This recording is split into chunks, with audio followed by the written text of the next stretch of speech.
Testing 1, 2, 3, 4, 5. Okay, it's coming in through.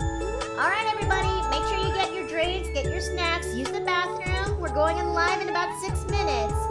I hope I get to see you guys pretty soon. So I'll be getting myself ready then. See you soon, guys.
I just remembered I forgot to take off that jar. Well, I'd say take off, but more like empty that jar. There we go. Anyways, how's it, everybody? Welcome back into the Paper Plane Inn. I'm Mikoto Nui, and thank you guys for coming by for today's art stream. And, okay, Golem, where are you? Ah, there you are. Baba. Baba! Hello. Hello. Hi. Anyways, but how's it, everybody? Welcome back into the Paper Plane Inn. I'm Mikoto Nui, and you've seen it all when it comes to the title of the stream right now. And a little bit of a recap, aside from everything that just went down back in April Fool's Day. The ether sphere? Not really. It's more of an ether crystal. It's more like an ether crystal that is shaped of a sphere. We actually got that sphere finally replaced, but some of the lingerments from April Fool's Day still lingers into the inn, and that's by redeeming that with the inn feathers that you can see in the reward system. So We need an exorcist. don't worry, the glitch has been taken care of, if you will. I hopes. Okay, so last April Fool's Day, we actually did something a little bit special in a sense. I mean, special as in funny. And it appears that Cardo says hi to you guys. So last April Fool's Day, I took two of my significant characters that is here, Dione Hyacinthus and Aaliyah Gardenia, and I actually decided to give something a little bit different by, let me just open up Clip Studio library to open this, turning my iconic girls into, well, into basically just dudes. Yes. Hello. Yes. I took my iconic girls, that is the first two, which is Aaliyah and Dione, and I decided to go for something different by gender bending them, of course. It's kind of the norm and tradition whenever I do April Fool's Day, you know? Dione is the one on the left, right? Yep, the green. I like that one. Yes, he kind of became Plant Jesus. Oh, I like I him more. I call him plant-based Fulgrim. You know what? That works. So yeah, Dione went from Plant MILF to Plant DILF, and Aaliyah just went from flashy girl, showgirl to what's the equivalent? What's the male equivalent to that? Flashy Smug. gigolo. I was about to say plonk. I got a better word. Mug as hell. Well, when it comes to Dione, or as I call them, Dianthus Hyacinthus, that's the name of Dione's male counterpart. A leader, a botanist, a full-on asshole if you actually piss him off. Single word descriptor for Dianthus is fire, because Dianthus is basically a wildfire druid, just like her female counterpart, but much more, well, brutal if he actually would be. But then again, both of them are actually brutal if they chose to be. And when it comes to Aaliyah's he still has some level of kindness down below, but he is not afraid to actually show the brutality if actually his push comes to a shove. After all, just like his female counterpart, he after he finally has been taken in by the orcs, let's just say a thing or two, he adapted it from them. And yes, and he's also very much a brick chaser, just like his female counterpart. And Aaliyah Gardenia, and now for Aaliyah's version, which is Adonis Gardenia, an actor a singer. Basically, a sort of classic sub. That single word descriptor music. This guy, just like his female counterpart, is still a lore bard with a few levels into light cleric, because he still carries on the teachings of the light clerics who run the orphanage when he grows up with. And he actually has a love for music and channels that into his music career, and he became some sort of a gigolo for the Ruby Slipper. And if I were to actually say this right, that's where he also met Daria's female counterpart. But yes, he is also, despite his flashy nature and his love for the love for the dramatics, he actually still has a good heart of gold down below, deep down, and would still actually Way deep down. Well, no, honey, there's still a good person despite all of that. There is. He's also a smug ass motherfucker. I just realized the way you There's were a difference describing that. between confident and smug. I just realized that the way you were describing them is the way Bricky described the Primarchs. Yes. Yep. I decided to pick that up for that reason. And now we are going to continue with that, but this time with their sons, with the daughters, or in this case, the sons, if you will. Now, we are going to introduce Jo and Nessa, or as their full names are, Jocasta Hyacinthus, and let me just bring her up. Oh my. And Vanessa Gardino. And these are the two daughters that is from Dione. Well, Jo is Dione's daughter. Nessa is Aaliyah's daughter. But this time we are going to go for something a little bit different. And we're going to continue the tradition that we did, but we're going to continue where we left off back in April Fool's Day by flipping around their genders. But one small thing, when we're finally done with Jo, we're going to have to work on... Well, that didn't take long. Reviewer! Ow! Shouldn't you be in somebody else's stream? Ow! I don't know. Who else's stream should he be?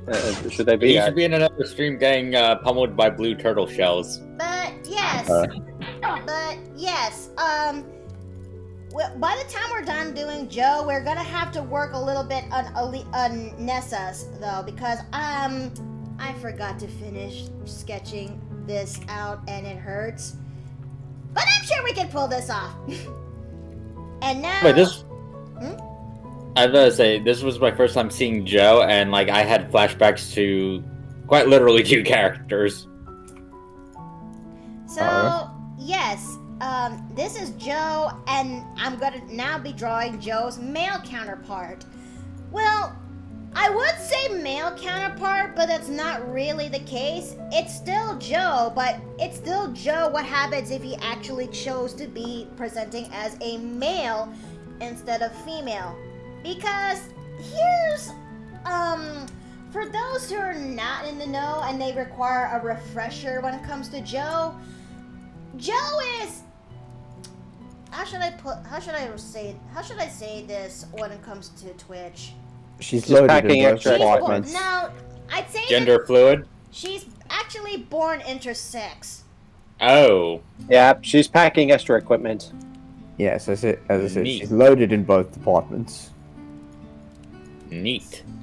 So yes, Jo was actually born intersex, and due to some unfortunate circumstances, Jo was actually was found abandoned in the woods when Kogan, that's Dione's husband at the time, that's Dione's first husband, that when he found the baby, he had to take it in because it was cold at night and the baby will die from exposure.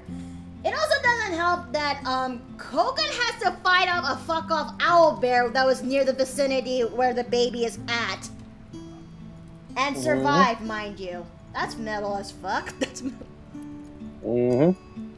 And as a result, Dione was happy that that Kogan is safe, and also surprised that he came home with a baby in his arms. So, while they're while the other hunters are tending their injuries, and Kogan himself included, Dione took a moment to take care of the baby, and immediately fell in love with them, because at that time, Kogan and Dione were actually struggling to actually have kids. So, when this baby actually came into their lives, Dione wants to raise them instead. And then they actually made a discovery when it comes to changing the said baby, that this baby is born with ambiguous parts, and they don't know, and they can't really tell if this is going to be a boy or a girl. So they decided to actually think of another alternate solution, that they let the baby just grow as is. They would still treat him with love. They'll just have to wait until they figure out if this baby is a boy or a girl. And around Jo, when she was 4 years old, that is when I think when it comes to the girl route, when Jo one day was feeling a little bit ostracized from the kids because they were actually making fun of her, what with being a half elf who was raised by an elf and a half orc parent, Dione decided to take Jo to a lovely spot by the forest, and from there in the forest, and this is somewhere in the late winter, early spring. That is where Jo actually that is where Jo finally learned where Dione took them at. They found this one large clearing in the forest, and it was surrounded by hundreds and hundreds of the most beautiful snowdrop flowers that you would actually get to see.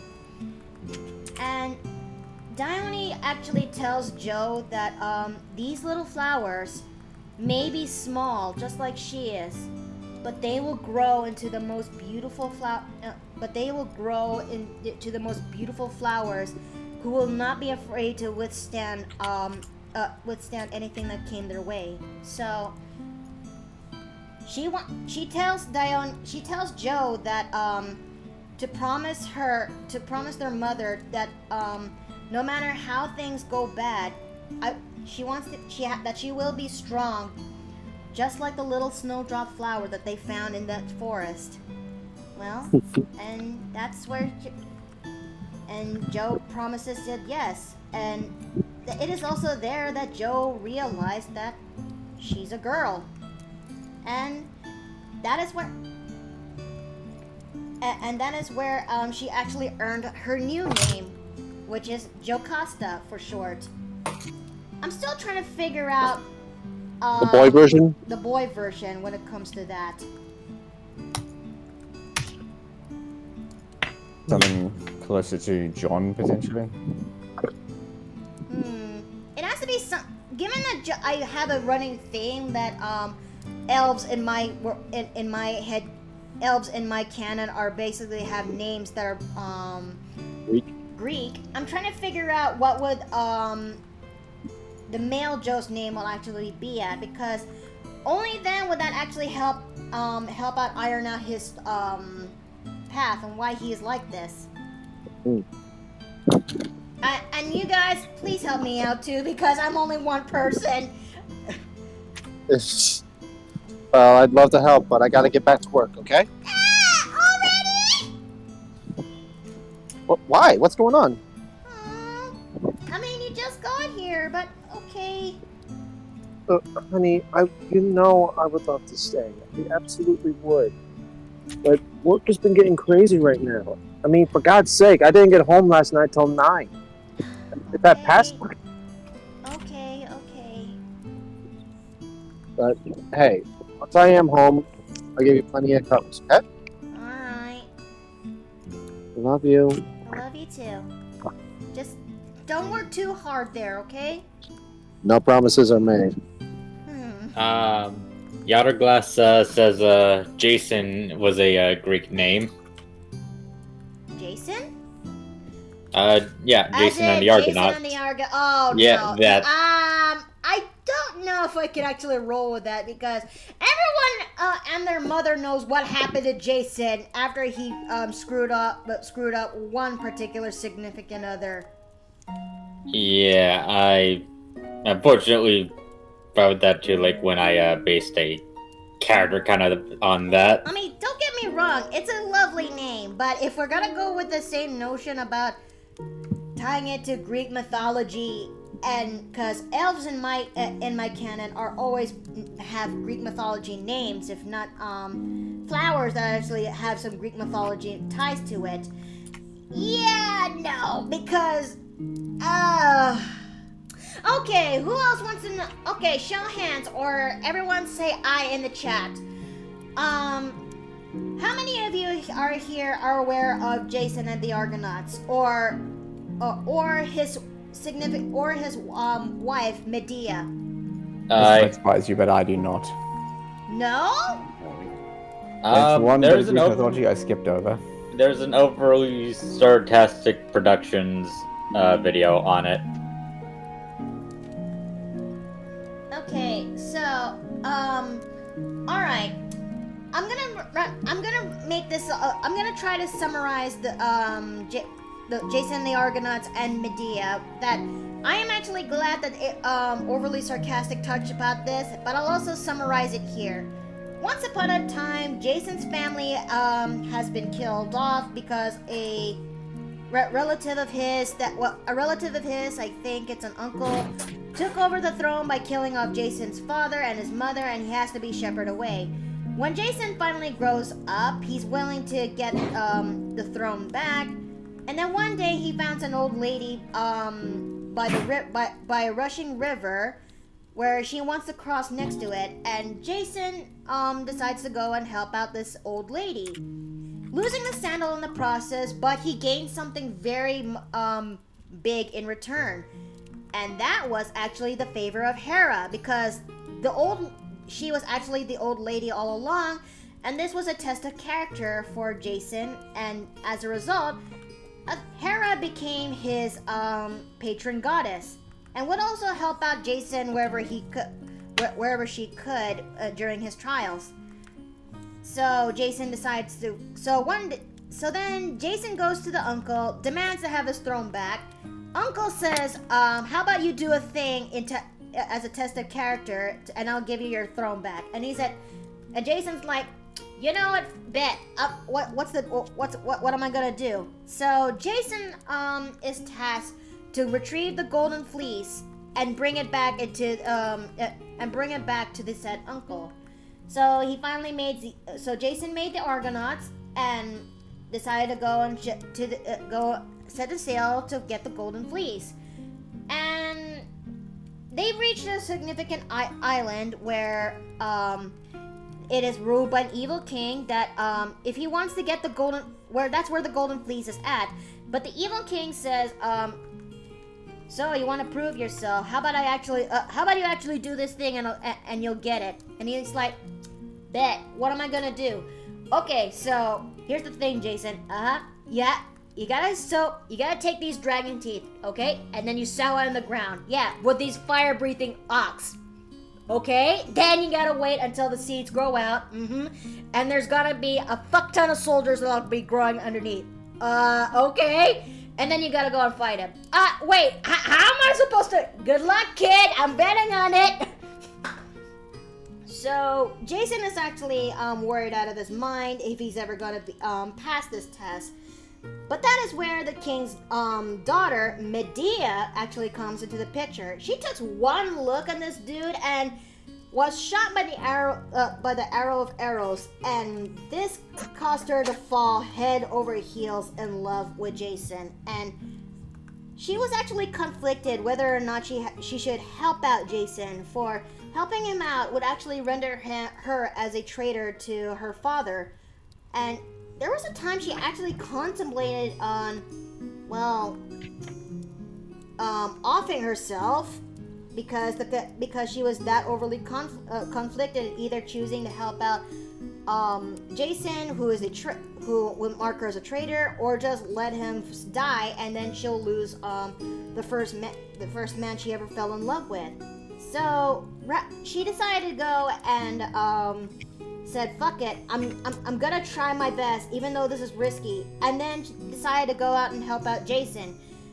Jason actually knows that this girl would actually help him out, and actually goes as far as complimenting her that she is just like Ariadne, who's helping out Theseus when it comes to the labyrinth, and she just gave him a potion that could actually give him a sense of immunity, if you will. So Jason does the thing. He sows the dragons after taking the potion and armed with 20 plus confidence. He actually does the thing. He sows he takes the fire-breathing bulls, sows the earth with the dragon's teeth. Then the dragon's teeth actually grows into soldiers, and then Jason instead chucks a pebble at the soldiers. The soldiers will figure out who the fuck did that, and the soldiers ended up killing themselves off to see who actually did that, and thus making Jason win the said trial. But the father is actually pissed. It was then that Medea actually gained a vision that the father put two and two together, that Medea was the one who helped him out. And Medea takes this vision in her dreams as a sign that she needs to get the hell out of Dodge, and thanks to Jason, who is nearby, that she actually goes and runs away with Jason. It is there that on the way that they had to kill Medea's brother, and also around that point that Medea and Jason actually worked together to get the golden fleece from the giant serpent, and they actually had a nice wedding night where to actually solidify their relationship. Also it's also in another story where the Argonauts pitters out. Medea actually helps out when it comes to Jason getting the throne, to killing off the evil uncle. And you'd think that when it comes to all that glory and finally getting the golden fleece, Jason will finally get his rights to the throne, right? This is ancient Greek mythology. It's never that simple. No, it's never that simple.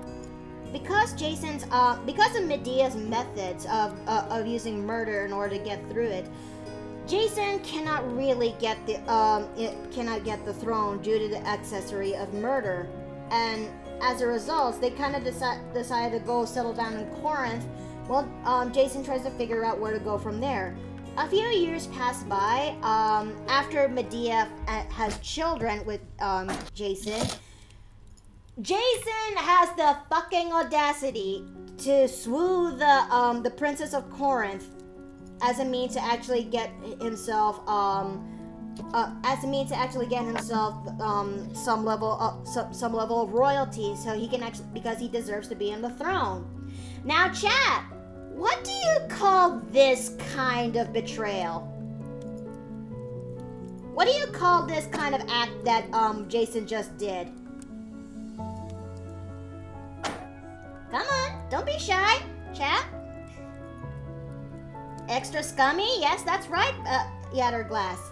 Yes! A dick move? Yatterglass, adultery! That's right! Yeah. There you go. I'm giving you claps over there, Yatterglass, for being the one who got it first. Yeah, Jason basically committed adultery, both and Medea knows that this is a very, very bad thing, and the woman is outright heartbroken about this. So, and the king of Corinth is actually, yeah, she is basically heartbroken about this, and of course, Medea is actually having a breakdown when this is happening, because that's her husband, and the king of Corinth is actually becoming a little bit scared about this outburst, and he's actually afraid that Medea would actually do the one thing that she's actually good at, and I don't know, fucking murder? The king of Corinth actually decides to go and banish Medea just for safety measures before she actually does something rash. And Medea actually begs the king of Corinth to actually please give them one day for her to stay before she actually leaves forever. And the king of Corinth agrees, which according to OSP says this is a very bad idea because she now has like 24 hours to get all that murdering off her system, in the words of OSP. And Medea is not stupid.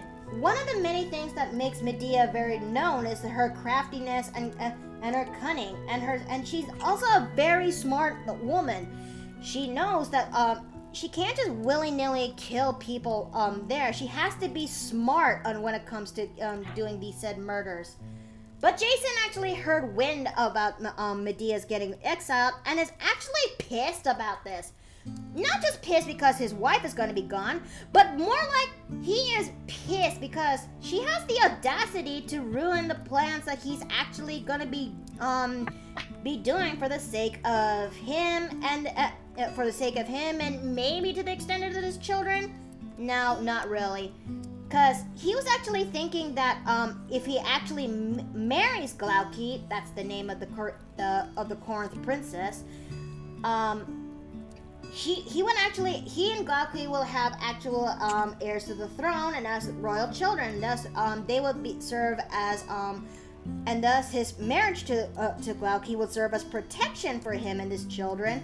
So that way, his siblings will actually have royal half siblings.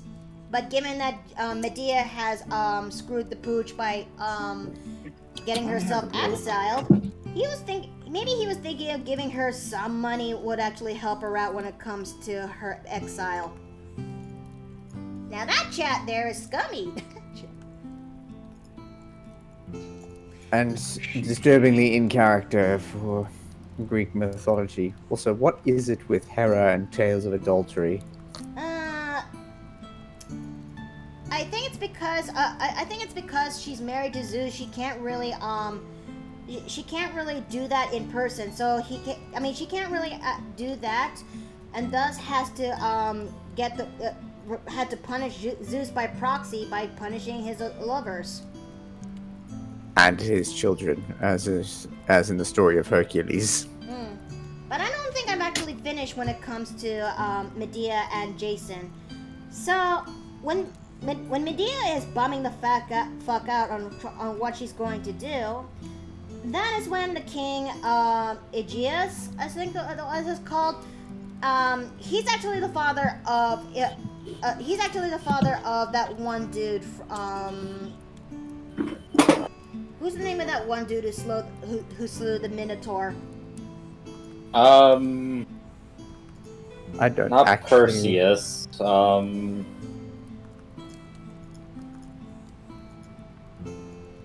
Midos? No, Midas was the king who got turned to gold, wasn't he? No, that's the king who fucked a bull to get the Minotaur. I don't remember the name of the hero who let's see. Well, Theseus, yeah, that's the name. That's the name. I straight got it right. So yes, the father of Theseus, the king, spotted Medea by the steps of the temple, and that is where when he actually asked her if she's okay and what's wrong, she fills him on what's happening to her, and he was also appalled by Jason's shenanigans. So he actually, in an act of genuine kindness, he actually offers a place for Medea to stay, which is his home, and he said that and she actually worded it very carefully that would she actually be safe even though she's been pursued by enemies, and he said yes, and she now has an exit strategy, so now her action is put to motion. she takes the golden dress and coronet by Helios, because it is said that she's one of the descendants of Helios, and she plays in a few drops of the most potent poison that she actually has, because anyone who gets in contact with it, with this golden crown and poison crown and coronet, they're going to be fucking dead. She's also contemplated about killing her children because once the jig is up that they found out that she's the murderer, they're gonna kill her kids too. So she actually convinces her kids to actually be very convincing on giving these beautiful gifts to Princess Glauci. And the kids came back with no presents, so it took, Medea was hesitant on going through when it comes to this idea. But it was then a messenger came in and said that she needs to run because the palace found out what she did. And it is there that Medea figured out that her kids are going to be killed anyway, so she is forced to kill her own children. But while that was going on, let's take a little bit of a rewind. When the kids arrive into the palace with the new presents for Glauci, she was super stoked because this is a very shiny golden crown and golden coronet and dress. So she actually puts on the said golden crown and coronet, and she bursts into literal fire. That's a hell of a strong poison, and I think I want to take notes on that when it comes to D&D one day. The king was actually devastated about this, obviously, and when he tried to cradle his daughter, he too also got burst into flames and died as well. So Jason tries to go and find out what the flying fuck is going on. He found out that his kids is dead, and he's trying to say whoever killed his somebody better not. No, more like he tries to go back to his old home where Medea's at, and says somebody better not be killing his kids to actually get revenge on him. And that is where Medea actually shows up with the same chariot that Helio used to orbit around the world, because he's basically the sun. And she smack talks on Jason for being a horrible partner, and being an oath breaker. Jason says that the gods will get my back because I'm a hero, and Medea's like, oh yeah, the same hero who actually who breaks his oath to his wife and his marriage. Zeus is the god of oaths, and Hera is the goddess of marriage. You'll probably be the one thing they both agree upon. And she disappears. And Jason's story kind of didn't go so well after that. After losing everything because he lost the favor of Hera. Because the dude just basically abandons his wife. Is about to abandon his wife and bunch.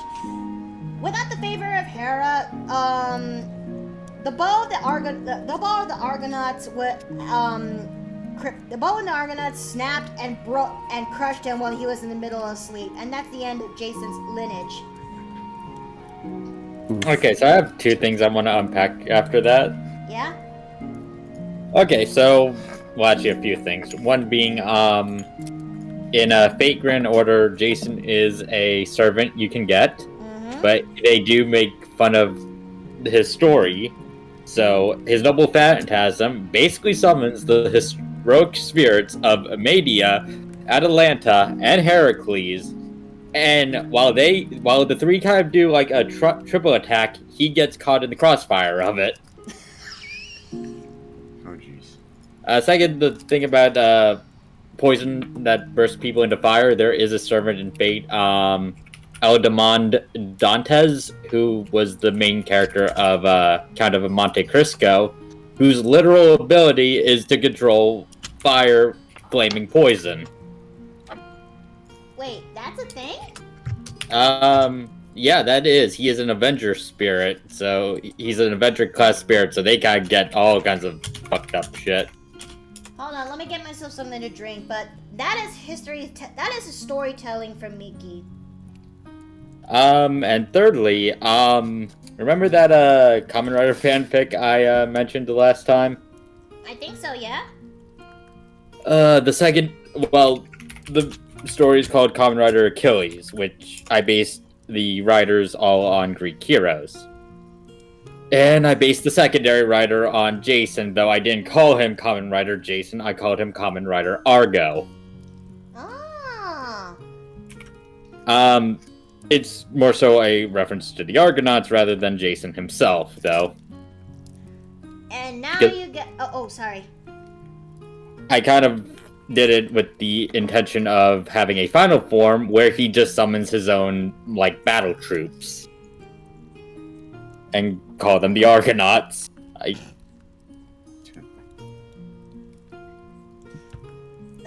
Granted, this was all before I found out about the whole story. Fair enough. But when it comes to the Argonauts, there's been tellings from time to time on who's on the boat. Sometimes Atalanta is there. Sometimes it's a ship where there's no girls allowed. Sometimes Theseus and Pirithous is there, and then there's some cases where they're not because they kind of got utterly fucked because they were trying to kidnap Persephone.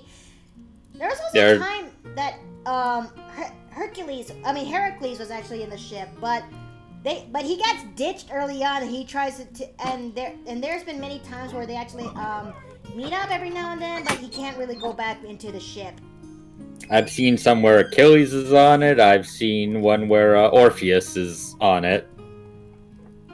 It's basically the Avengers of Greek mythology. Or in some cases, the great VTuber collab. At all.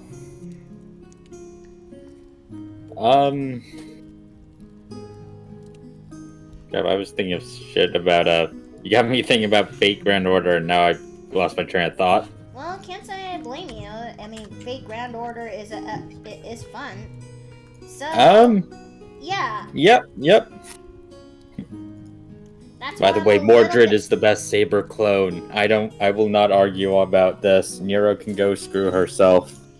Let's see. Jetso Dragon says, yes. I remember Hades tied them in chairs with snakes and set Furies after them. Oh, can you blame them? They're trying to steal his wife.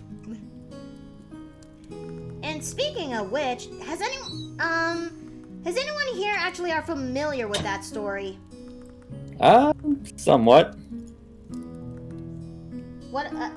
Show hands or say I in the chat. I don't think I've heard that specific story, although I've heard the greater fable associated with Persephone.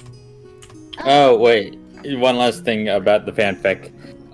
There was going to be a third writer that was going to be based on Medea, but like I said, it was all planned out before I knew about the story. Let's see. I saw a lot of OSP. I'm familiar with this one. Alright, so for those who are not in the know, I will help fill in this story. So one day, once upon a time, you get these two dude bros who are the total asshole, who are one of the total assholes up there in Greek mythology.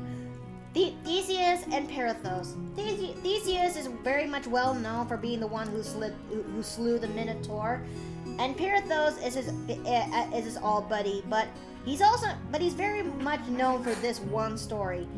So Theseus and Pirithous decided they would have brides who are the daughters of Zeus, and Theseus decides he wants to go for Helena Troy, which is neat and all. If only Helena Troy is not 12 years old at the time of this story, and yet they kidnap her anyway. So and Pirithous thought it'd be weird that he's going for someone who's really younger, who's really way too young for his age. And then Theseus kind of justifies that she's not gonna be 12 years old forever, that he's more likely gonna, what's the proper way to say this? he's gonna wait until Helen is of age, and then he's going to marry her, which is 6 million loads of ew right there. And Yes, the joy of dealing with the Greek custom of arranged marriages. And let's see. And Pirithos decides to go for something much bigger than that, and he wants to marry Persephone of the underworld, and that is also the most bullshit plan known to man. But Pirithos but Pirithos really wants that. So they decided to go. I don't know how Hades heard of this, since it's never mentioned, but but fortunately my boy has a plan ready in action. So Pirithos and Theseus went down into the underworld, and they found Hades, king of the underworld, looking slightly livid, much more livid than usual, but instead offers hospitality by offering them a spot on the table where they can actually sit down and eat. So they decided to go and take this invitation. Get themselves cozy, and that is when it happened. Snakes that is from the chair coiled around Theseus and Pirithos, locking them in place. And Hades then sicked the Furies at them and tormented the fuck out of them. And yeah, and they actually stayed there in that chair for a long time, until Hercules has to go and to the underworld, what with his what with his many 12 trials, and that is where he found Theseus and Pirithos still in those chairs. He finally grabs Theseus out of there, but when it comes to getting Pirithos out, the room and the earth shook like violently. Like it's the underworld saying, "No, you can take Theseus. You can take Theseus the fuckboy with you. I don't give a shit. But just don't you. But Pirithos. Oh, that one stays." And Hercules said, "All right, I'm not doing this. I'm not gonna add any more than that." And to this day, it is said that Pirithos still stays there. This is why you don't fuck with Hades. No. Nope. I fucked with Hades. It did not end well. Although I'm actually kind of wait, now come to think about it, did they actually mention Theseus and Pirithos in the game? No. They reference the someone else. I forget his name, but the guy who was pushing the boulder for all eternity. Charon? No, they mentioned Charon, but hold on. I'm going to look it up. Pushing a boulder for all eternity. Yeah, I forget what he did before. Sisyphus, yes, that's the name Yes, of that guy. Sisyphus. Yes, Sisyphus. Yes, he is a character in Hades. Yes, I forget exactly what his transgression was, but for his transgression, he was doomed to forever push up a boulder up to the top of a great height at the center of Tartarus, only for the boulder to tumble down once reaching the summit, and to do it over and over for all eternity. Uh-huh. Just wondering if, when I see Joe, I'm just reminded of Penny from Ruby. Really? It's A, the green color scheme, and B, the red hair. Can't say I blame you. Okay. When I see Joe, I think of many things, but I was spectating a D&D campaign, so that's probably why.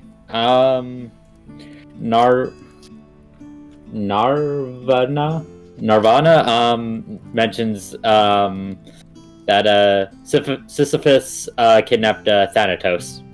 Oh yes, that was a thing. Let's see. Listen, the only one person who's allowed to steal Thanatos is Zagreus. Let's see. How does that story go again? Narva. We'll just Narv. That's Yeah, I'm sorry to butcher your name. Man, we went from talking about Joe's family line to just fucking Greek mythology in general. I mean, to be fair, it's a fascinating subject, but boy does it is it not exempt from any flaws from its lineage. Let's just say the Greeks had the ancient Greeks have very different perceptions about the world and how things should be done compared to us, and it shows. Granted, really they believed the world was flat back in the day. Wasn't it the Greeks? Wasn't it a Greek who discovered that the Earth, the size of the Earth, and the fact that it was more than likely not flat? Might have been. Or at the very least, it must have been around the time of Alexander that it happened, because Alexandria was one of the places where the measurements was taken. Man, I made Joe I really made this version of Joe as a soft boy, don't I? Absolutely. And yes, when it comes to Joe, this Joe is too intersex. Oh no, you have like the best them boy out there.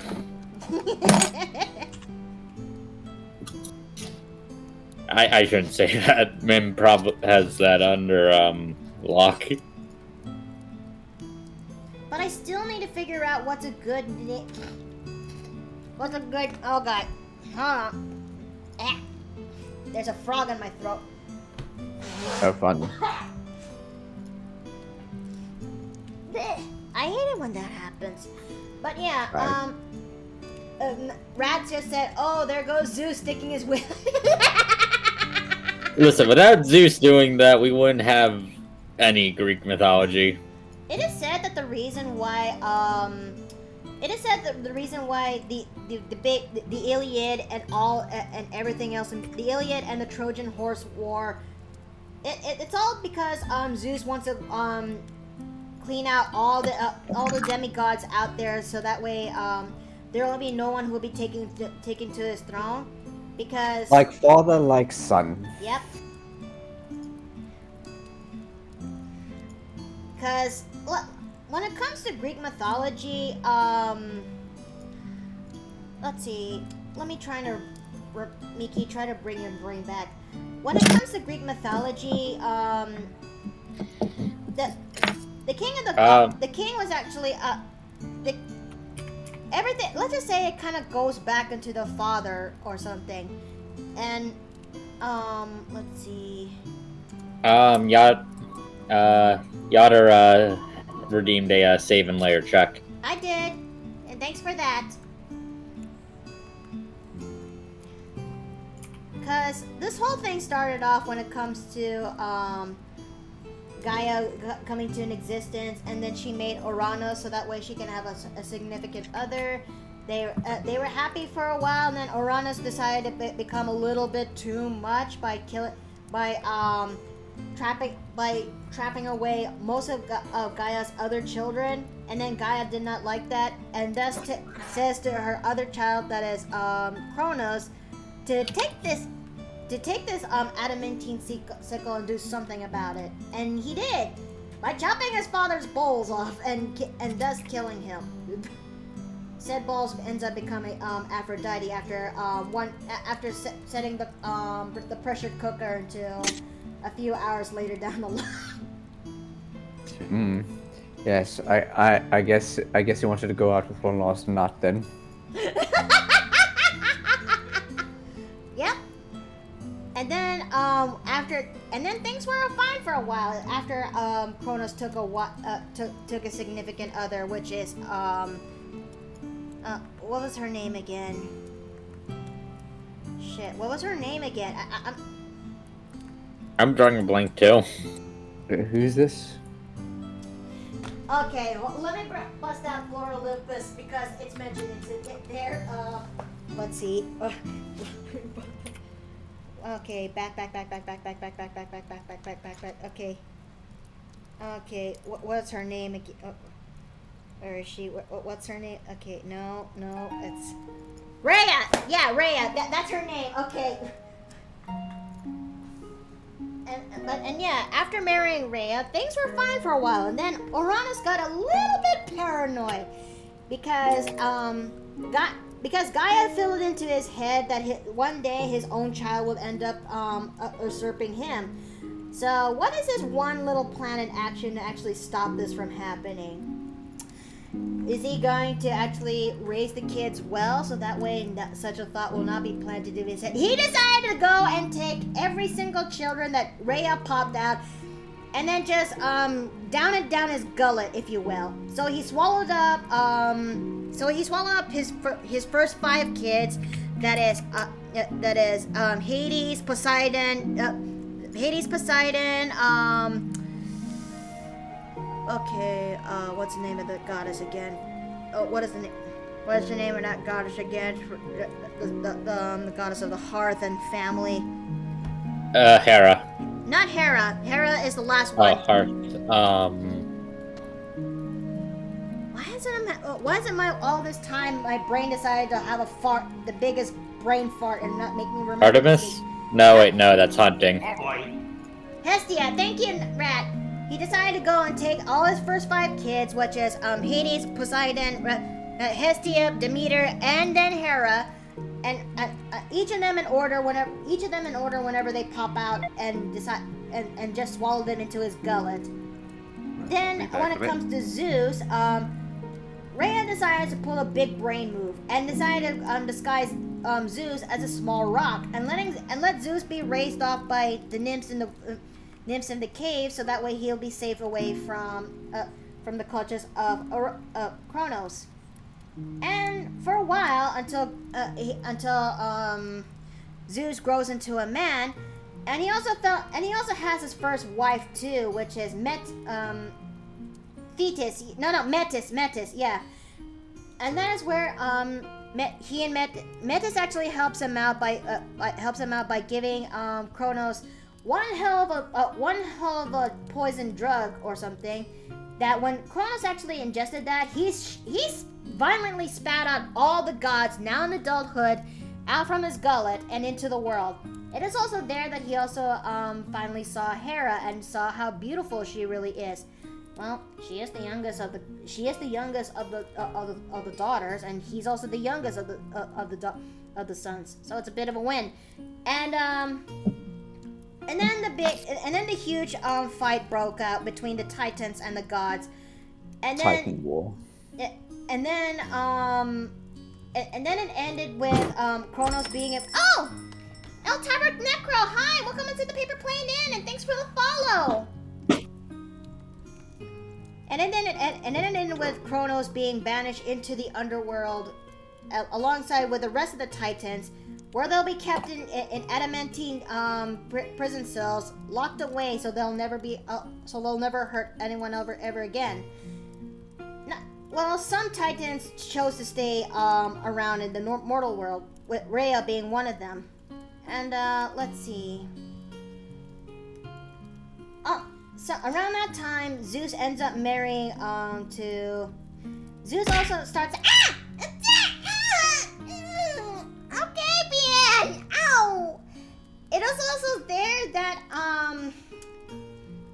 It is also there that Zeus ends up marrying to Rhea. I mean, not Rhea. To Hera. Sorry. They kind of, now that I think about it, they have the same name. Their name has. They have 2 syllables in their name, and they both share the same letters in their name, except they kind of switch it around. Am I the only one who put 2 and 2 together about that? Nah, I kind of thought that. Yeah, it's not uncommon in mythology, actually. And so, Zeus marries to Hera, but not before he actually tricks Metis into being into a fly, and then he actually ate her. A lot of boring in this story. And then Zeus decided to become a cheating dick because he cannot get he cannot rest that dog no matter how hard he tried. That and he's into very strange fetishes when he does it. I mean, the guy turns into a fucking swan once upon a time just so he can actually get in there for this one particular woman. That's terrifying in its own way. It's like, especially when you realize how birds reproduce. Yes. That's even worse. I mean, were you hatched yesterday, dude? Were you? I suppose in his case, time is relative. Just don't cause a dick toaster. Wait a minute. So wait, the only reason Zeus started calling himself King of the Gods is because he got.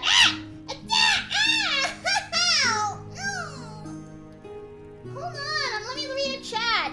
So Because wait, God. so Catman just said, even though she's still here, so wait, the only reason Zeus called himself the King of the Gods is because he got a big head for being the one that got away. Yeah, that's Yep. about right. Sort of. So he effectively led the forces of the Olympians during the Titan War, and at the end of the war, himself, Poseidon, and Hades had to decide who got to rule what parts of the various parts of the world. So, who got to rule over Olympus, who got to rule the domains of the oceans, and who got to rule the domain of the dead. And it was decided to draw lots, and Hades drew, well, Hades,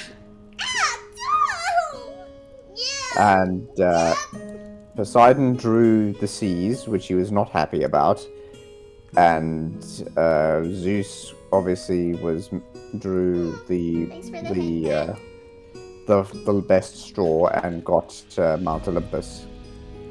You know what? I didn't know Poseidon got pissed about getting the seas. That kind of explains why he was such a dick back in Record of Ragnarok. Yeah, he thought he should have. He was very arrogant. He thought he should have been the ruler. Yeah. Also, and Hades eventually got salty about being confined to the underworld. So. Yeah. Gremlin mode protocol people. Oh, Oh no. Ah! no. He's returned. She has crawled out of the vents. I demand sacrifice by giving Chucky. Do you even eat dark chocolate? Yes! Well, fuck off, it's mine. No! We don't have Afton here as a deflector. Yes. We did not plan for this. Hello. I'll go Hello? sit here now. I go sit. Oh god. Yes. Let's see, where am I? Oh, I should have taught Innkeeper this to actually screen share her shit. Why didn't she actually do this? Why didn't she actually do this? It will make things much easier to see. Yes. There we go. There we go. It is fair. I mean, if nothing else, I see thighs.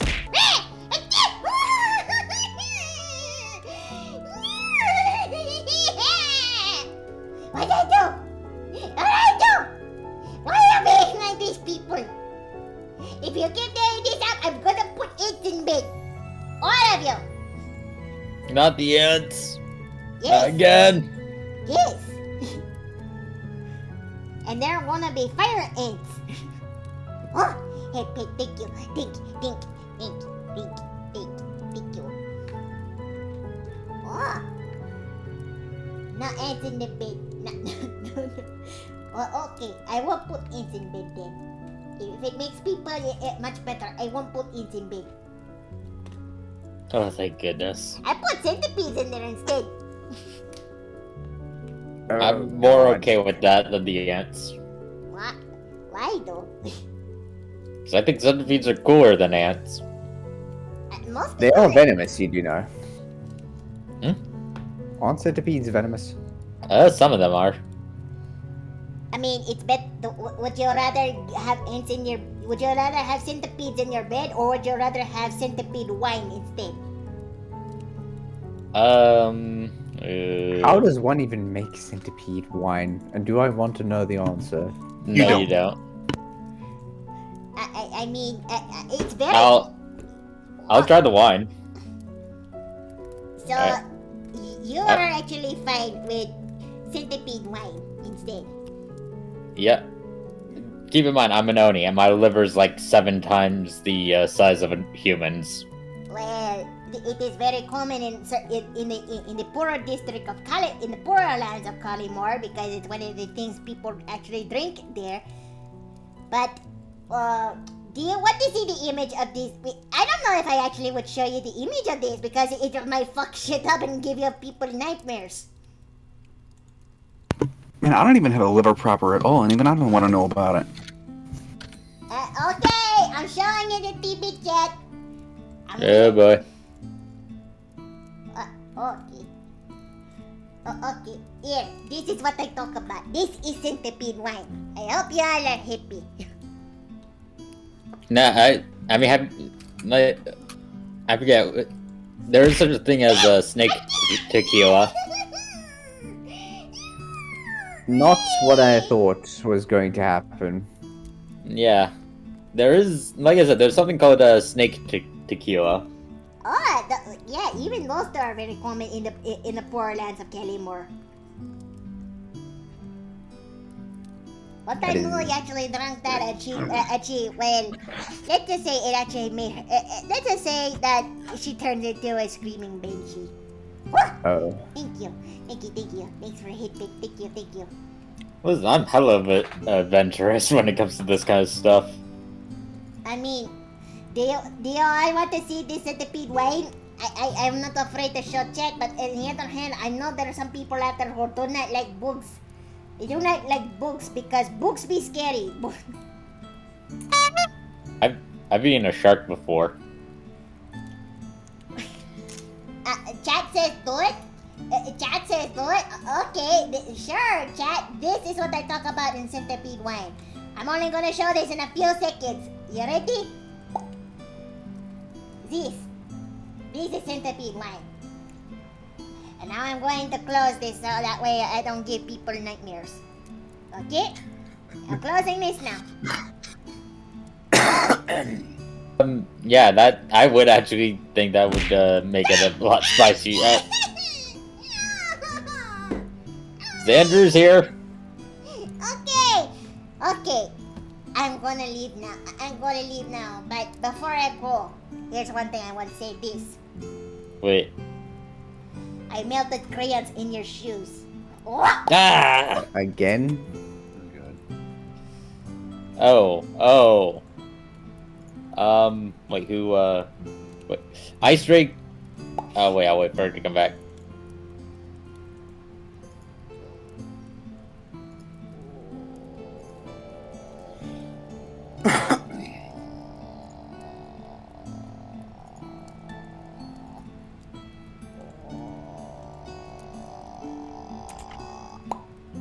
Hello, I'm back. Wait, where am I? Well, okay, there we go. I'm finally loaded in. Okay. Ooh. I just wants to put me in the jar. Oh. Okay. Let's see. Hold on. Oh, thanks for the head pat. Thank you. So, where's my plushies? There you are. Any last word? Thank you, Xandrew. Thank you for buying me time. And you're gone. There you go. Ugh. I wasted my last words on that. Well, yeah, hey, at least you're kind of in a safe spot. Look, now you're okay. So, we just actually had the longest chat with... Man, we were talking about names earlier and we actually delved into the longest talk about Greek mythology. But I actually did find the fascination in that topic, you know? Yeah. But I will say this, I actually wish that certain other mythologies would actually get the same treatment of having their source material not be written, at least their material is not, I don't know, flabbergasted with a ton of rework edits from Christianity. Nordic mythology has actually found a resurgence outside of the Marvel comics. And Well- Hellenism is still a practiced religion as well. So Yeah. I meant like at least their source material didn't get flambasted. That's what I meant. Yeah. I mean, Marvel Because- Thor is a thing. Yeah, I know. Because after No. OSP actually talked about it, I really did feel bad about Irish mythology because of all it has to go through, you know?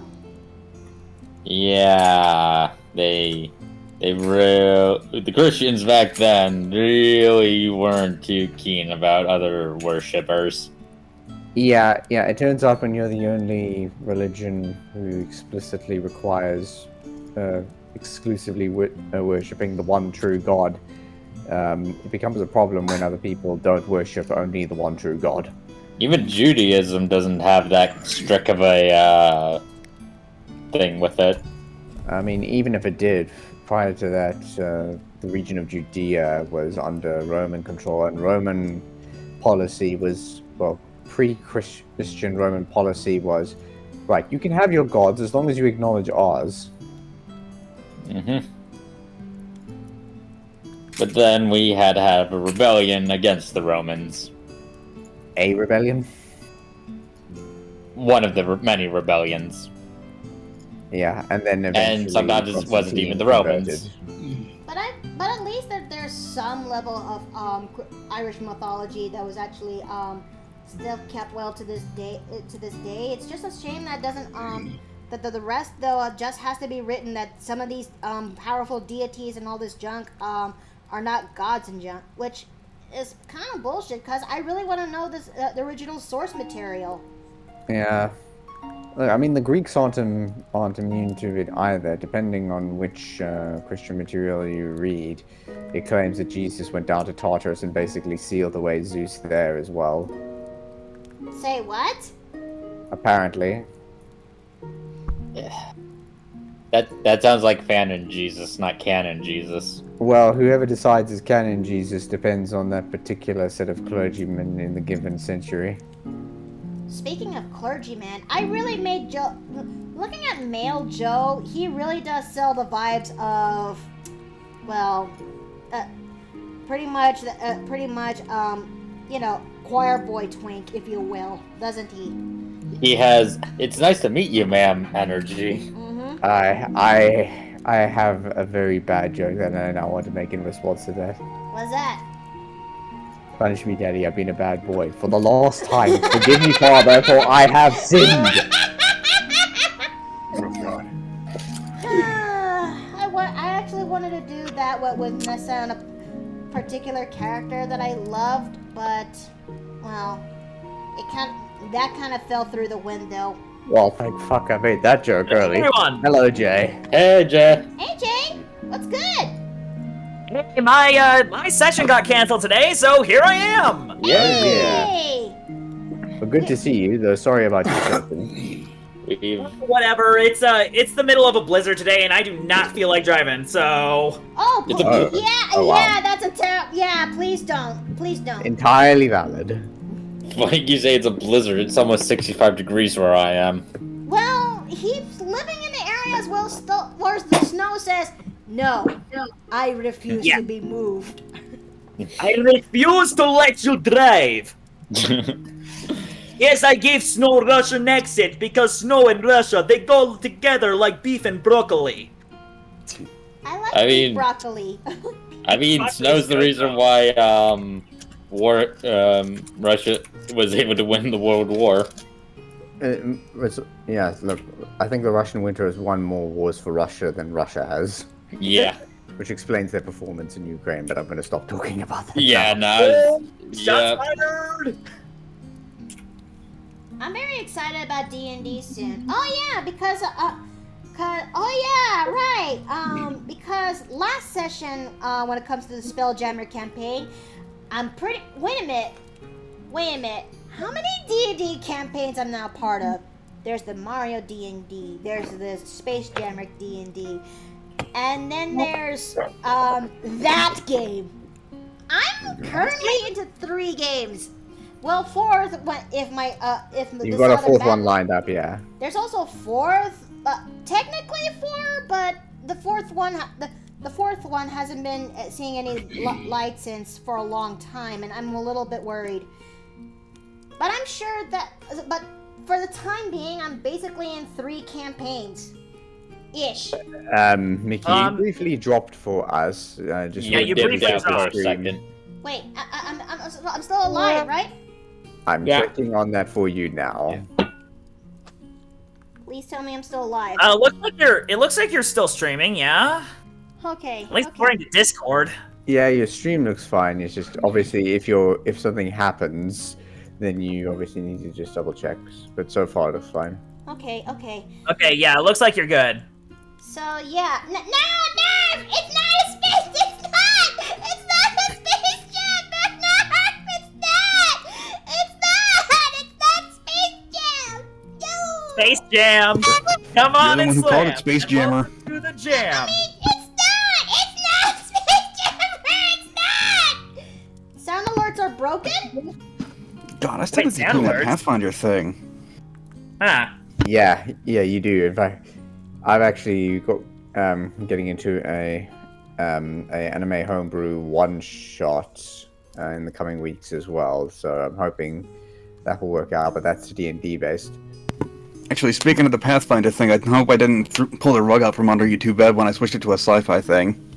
You did. I don't think I picked up on that, so I'm not aware if it is specifically sci-fi or what changes. So yeah, you literally just pulled Same the rug out of system, me new now. setting.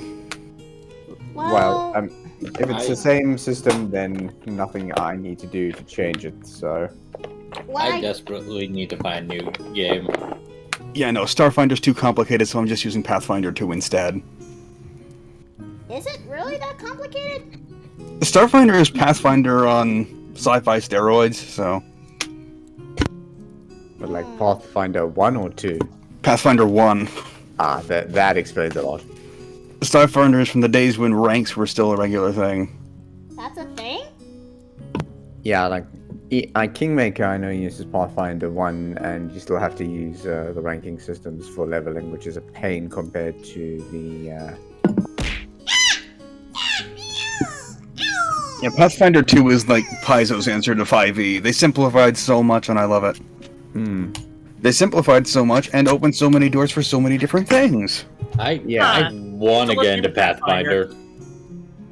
I've been thinking about drawing a character who I've played as Pathfinder, but give her the fresh coat of paint because I forgot what she looks like. I had reference pictures of her, but I forgot what she looks like. It's been 6 million years, but I think she has a nun-like vibes.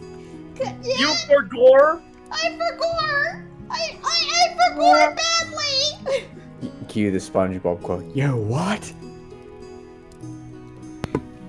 But yes, another stream friend reminded me that setting be damned, any system be damned, you can use any setting with it. So I took that bait and ended up making it a space thing. Because I suck at actually keeping my thoughts straight. But yes, I forgot. I am gonna make a new character. I'm gonna give her a new look. Give her the fresh coat of paint she deserves. Oh. Actually, it's funny that you mention. It's funny you mention a character having a nun-like theme. I ended up doing an art trade recently of a superhero character that had a bit of a nun-like theme as well. Wait, a superhero? So basically, a superhero nun? How does that work? A superhero with nun-like theme. Basically, what I drew was this middle-aged woman character who is known as Lady Psy. She is a psychic and a telepath, and she basically has this this saint-like demeanor when it comes to her approach. Okay, let's see. Wait, I put hornets in your shoes? No! Don't do that! No! Don't do that! Those are my nice shoes! No! Yeah, that would really stink. No! Oh, Yeah, Okay. hornets are not the bee's knees. Why are you this way? Because the English language is full of amazing coincidences and funny similarities, and I intend to make use of all of them. Yes, English is very much the strange bastard child of English, French, and basically all the Germanic and Romance languages. And Oh, no, not romance as in romantic. But yeah, going back into the superhero character that I'm drawing, I will drop her reference in the TV chat, and I will show what I drew after the fact. Alright. Oh, I see why you would say that, because her hair looks like a veil. Yeah, her hair was designed to look like a nun's veil. Or whatever their headpiece is called, I don't know. I call it a veil. Okay, let me look at this. Pretty sure it's called a habit. Oh, it kind of does. I actually have a nun character in a D&D. They are a monk, and I have this kind of flavor text thing that whenever she gets a hit or she uses the DM's inspiration, she takes off the veil, and it's kind of like the Dragon Ball Z weighted clothing thing. Ooh, that's a cool concept. Yeah, it's like she takes it off, and it causes the ground to crack where it lands. Okay, there we go. There's my half of the art trade. So does everyone here have a nun character for D&D then?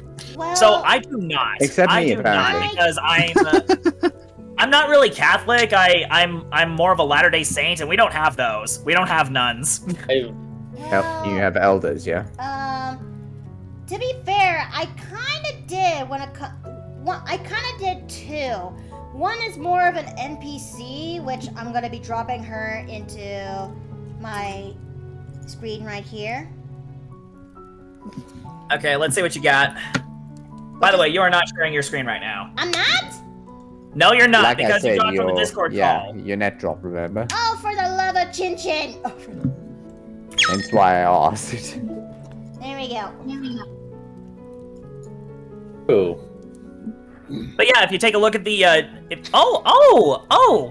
actually, she's kind of neat. And I then like that. there's and then there's this one, which is which basically are concept designs for, well, where is it? I know you're here. Where are you? I know you're here. Or, okay, I'm going a little bit farther up. Okay, I need to go down a little bit if it's still there. No? Okay, slightly up.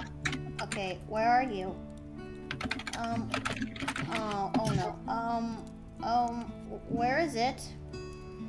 Okay, I'm slightly panicking. Don't panic, Nui. Don't panic. Hey, Okay. hey, take deep breaths, in through the nose, out like a hose. No, that's the April Fool's Day one. No, that's not what I'm trying to get. Cracker Jacks, no. No. Mamma mia! No. Oh, goodness, absolutely not. I'm curious. If I show that at Twitch, I'll get the belt. Oh dear. Oh no. Here it Oh, is. And then there's this. Well, Ooh, I remember this one. I remember this one too. yeah. I'm I still think you can do more with this character. Like, it doesn't have to necessarily be tied to that one campaign. You think so? I Yeah. think so. Yes. I know so. Listen. Here's my philosophy when it comes to characters. Even if it doesn't work out the way you initially intended for it to, you can still use the design. You can recycle, you can reuse it. You can use it for anything, really. Fair enough. Fair enough. It's not like anyone. It's not like anyone that we know who knows Alabaster is in this, but is in this chat. It's not. I mean, Xander was here for a brief second. But who gives a shit? They don't matter. Anyway, so Miki, did you see my half of the art trade that I put in the TV chat? I did, and actually looks Yeah, pretty it's damn good. good. Thank you. I'm very happy with the lighting, and it was a lot of work to get that aura effect. I can't say I blame you because, you know what? I'm gonna show this to chat real quick, so that way. Please do. So that way, they get to see this. Okay. Okay. Copy image. And just to put a little shameless plug here, the art was by me in this case, but the OC belongs to Ruswell. He is an artist on DeviantArt, and he is running a webcomic called The Guilders. Ooh. It is a superhero comic where it is where basically the whole concept of superheroes and villains has been commercialized, and the main protagonists are trying to fight against that commercialism. So the boys, but less dark. Yeah. The boys, but less dark. Yes. Is it weird? I want to see the boys, but I'm kind of preparing myself for what I'm about to. But I'm still preparing myself for what I'm about to see from the way you guys describe it. Well. The boys basically popularized the trope of, oh, what if Superman was evil? No, that was a trope long before the boys came out. I basically. Okay, it didn't popularize it, but it's one of many examples of that trope. Yeah. True, although I think, what was it, Invincible was the name of it? Invincible is another Bit better. one, but that's a completely different thing entirely. Yeah, because the difference between Invincible and The Boys is because it is, Invincible was written by someone who likes superheroes, and The Boys was written by someone who doesn't like superheroes. As I understand it. Yes, and they actually changed a whole lot from the comic in the show. Oh, I see. Okay. Like the show is actually the better, more refined version. That's a refreshing change. Because the comic is just straight up one man's basically making something out of sheer spite. So I'm technically not wrong. You are not wrong. But the show itself is much more deconstruction on the commercial. Basically, it isn't if Superman was evil. It's what if Superman was raised by Amazon or some kind of giant corporate entity. It pokes more fun at the commercialism of superheroes rather than anything else, and commercialism of stuff in general. That's a terrible thought. Spike is excellent for things character-wise. I mean, can't say I blame you. Sometimes, I don't know how I'm gonna word this, but oh god, that is okay. That is terrible. Okay, that's actually absolutely terrible. I need to put this in a new layer. I think when it comes to my case, sometimes Spike can actually be better. Sometimes good things and bad things are fueled with spite, if that's the right way for me to put it. Spite is a great motivator. Listen, that's why I got into writing. For a brief moment. It's kind of why I made certain characters like Dolores and Luke I will kind of confess something. Luke was actually born out of spite and coping. Because if you actually saw Luke, what he actually I was in a bad place when I made Luke, but in the end, I actually made something remarkably beautiful despite of it. And what was Luke's deal exactly? Luke's deal? Yeah, like what was the point of him? I've never heard of him. It was a bad experience with a someone else's campaign. Not the one you're thinking of, I assume. I'm assuming she's talking about the one that was for that character that she showed a minute ago. I think so. Yeah.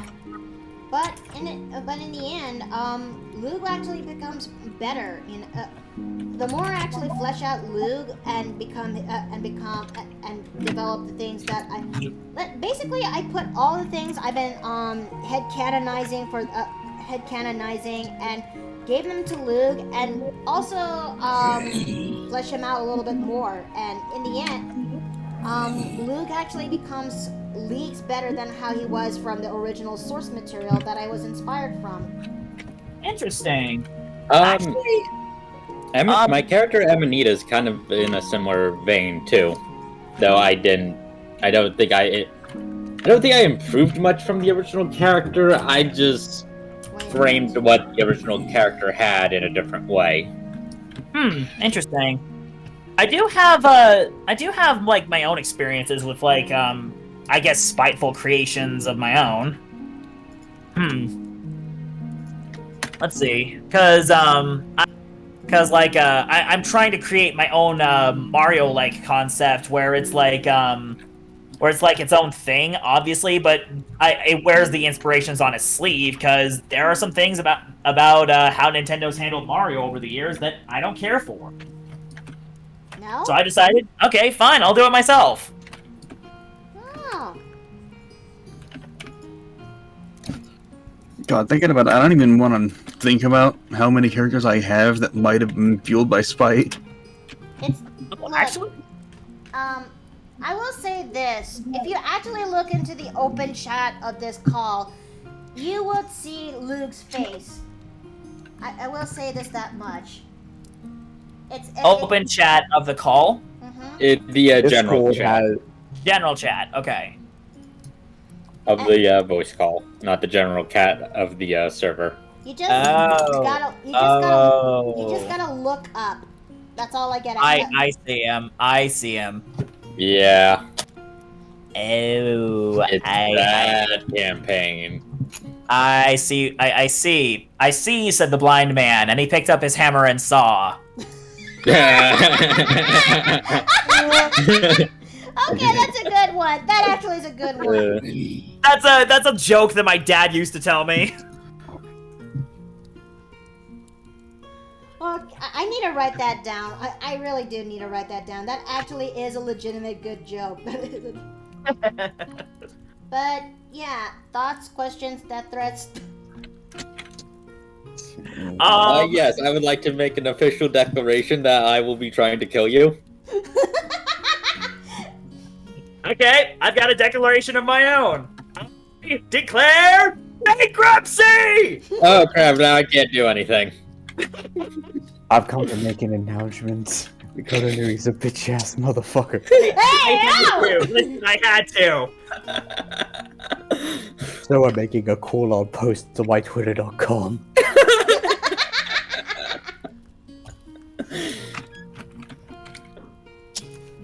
But yeah, but I actually am glad that Fu actually here tells me that it's okay, you know? It is very Yep. much okay. Yeah, I think it's okay. I think it's okay with Luke. Especially since what the other one ended up being. Hey, at least you can do something with this. Yeah. Yeah, I mean, I'm gonna be doing something that, well, he deserves. Expand, and by expand, I mean expanding the backstory a bunch. In fact, Yes. I even did a little bit more of some. I even did a little bit of researching Irish mythology when it comes to making more on Luke. That Luke was actually from a home far away, but was actually actually raised in a strict environment, so he could become the next chief of his village. But then one day, his grandfather had received a vision from the shaman of their village that Luke would end up one day overtaking him and actually end up killing the said grandfather. and he is very paranoid about this because he doesn't want anyone to take his place. So he actually hires a small legion of Goliaths. So he actually hires a small party of Goliaths to actually kidnap Luke and sell him into slavery, so that way he will never so he will never be the next chief. And Luke, he spent years, even to adulthood, to actually fight in gladiator pits in order to survive, because it's either getting himself killed or fight. Oh no. She just peeked out. Again? What's going on? You just with moved out. You're good. Listen. You just went silent for a second. You're good. Wait, how long I've been talking for a long while. Listen. 2 seconds. You've been quiet for like 2 seconds. Calm down. It was only for a split That's second. 2 You're seconds. good. You're good. Oh, nutcrackers. Let's see. This retelling of Joseph and the Technicolor Dream Goat is weird. Not really. Like I said, Luke is actually. I took inspirational notes from Irish mythology, and No, this is good. Yeah. this version of and Luke's grandfather is named Baelor, who is also another well-known mythological figure in Irish mythology. Or I could just make it as a grandmother. Wait, Bandor? What? Yeah, Baelor. That's the name. AKA the one-eyed Cyclops of the Okay, listen. I will tell you this. It's spelled like this. Okay, guys. It's spelled like this. And chat, I'm also gonna be typing this right here. It's spelled like this, but there is a butt ton of ways on how you pronounce this word. And there is no clear indication on which is the correct pronunciation of that word. Because This makes my brain sad. Because the thing about the Irish is that they have different dialects, and none of them would. And if you get and if you try to say this word right, other region will say that's actually wrong there. It's actually pronounced this. So for the sake of Irish words are weird. Irish words are weird. Have you seen how Luke spelled? Because Luke's name is spelled like this, okay? And some iterations, and I'm gonna type it here in the chat too, because Luke's name is spelled like this. I got so close. I got so close when it came to guessing how his name was pronounced. It's either pronounced as Luke, as in Luke. There's the G right there, or just Lou, as in the G is silent. The Irish is something. I love their mythology, but the Irish is something else. My best friend from high school was from Ireland. I actually got some ties to Ireland through my heritage. Me too. I mean, my dad's side of the family had Irish roots in there. Yo, awesome. Yes, we're orange Irish, or as my brother would say, this is an orange Irish household, not a green Irish household. Huh? My best friend from high school was from Ireland. Like, he was just straight up first generation American. Ooh. But so yeah, for the sake of this video, I'm gonna pronounce this as the Fulvera, just like what OSP would say.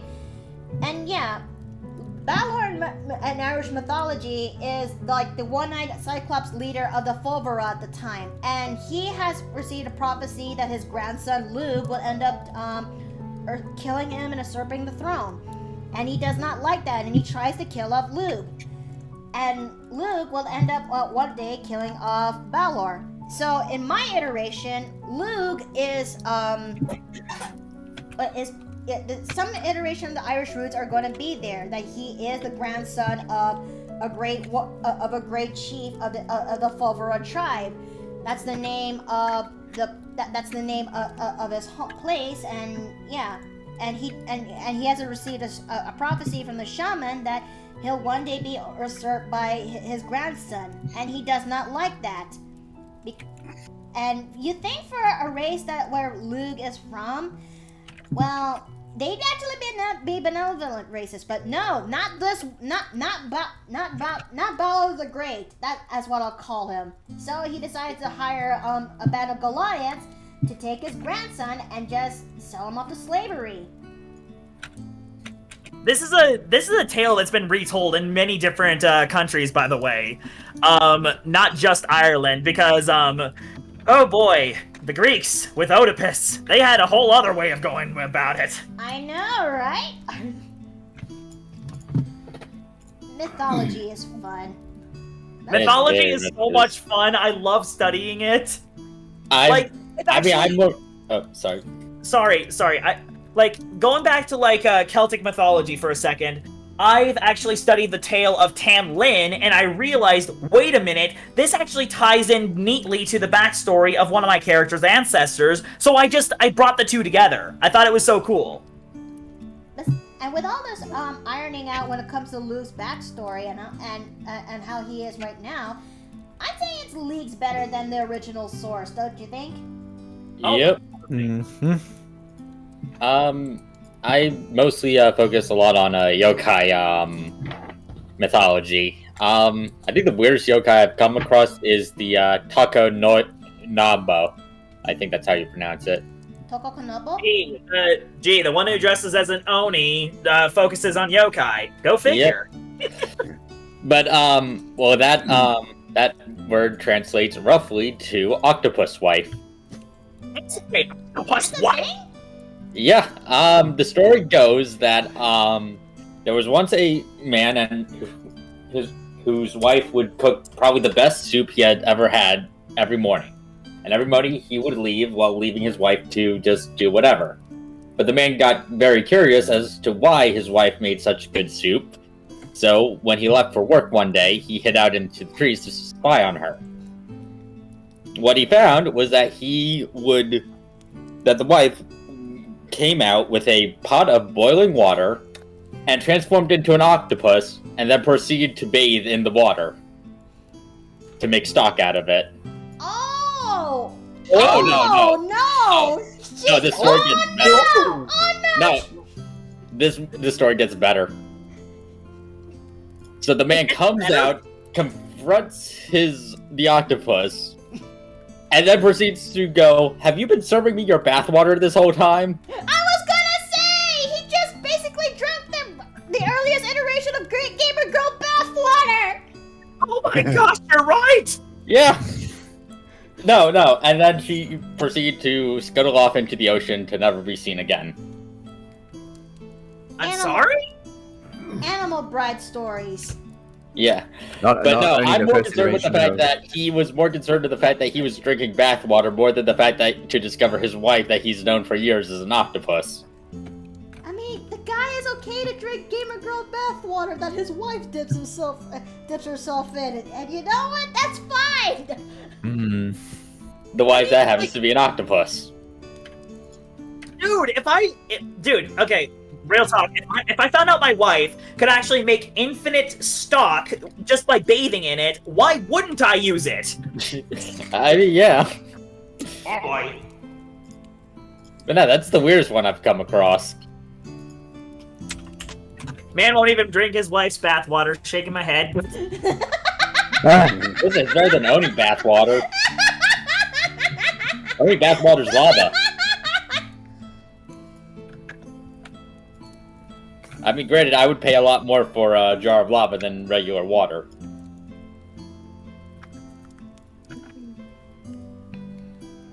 Let's see.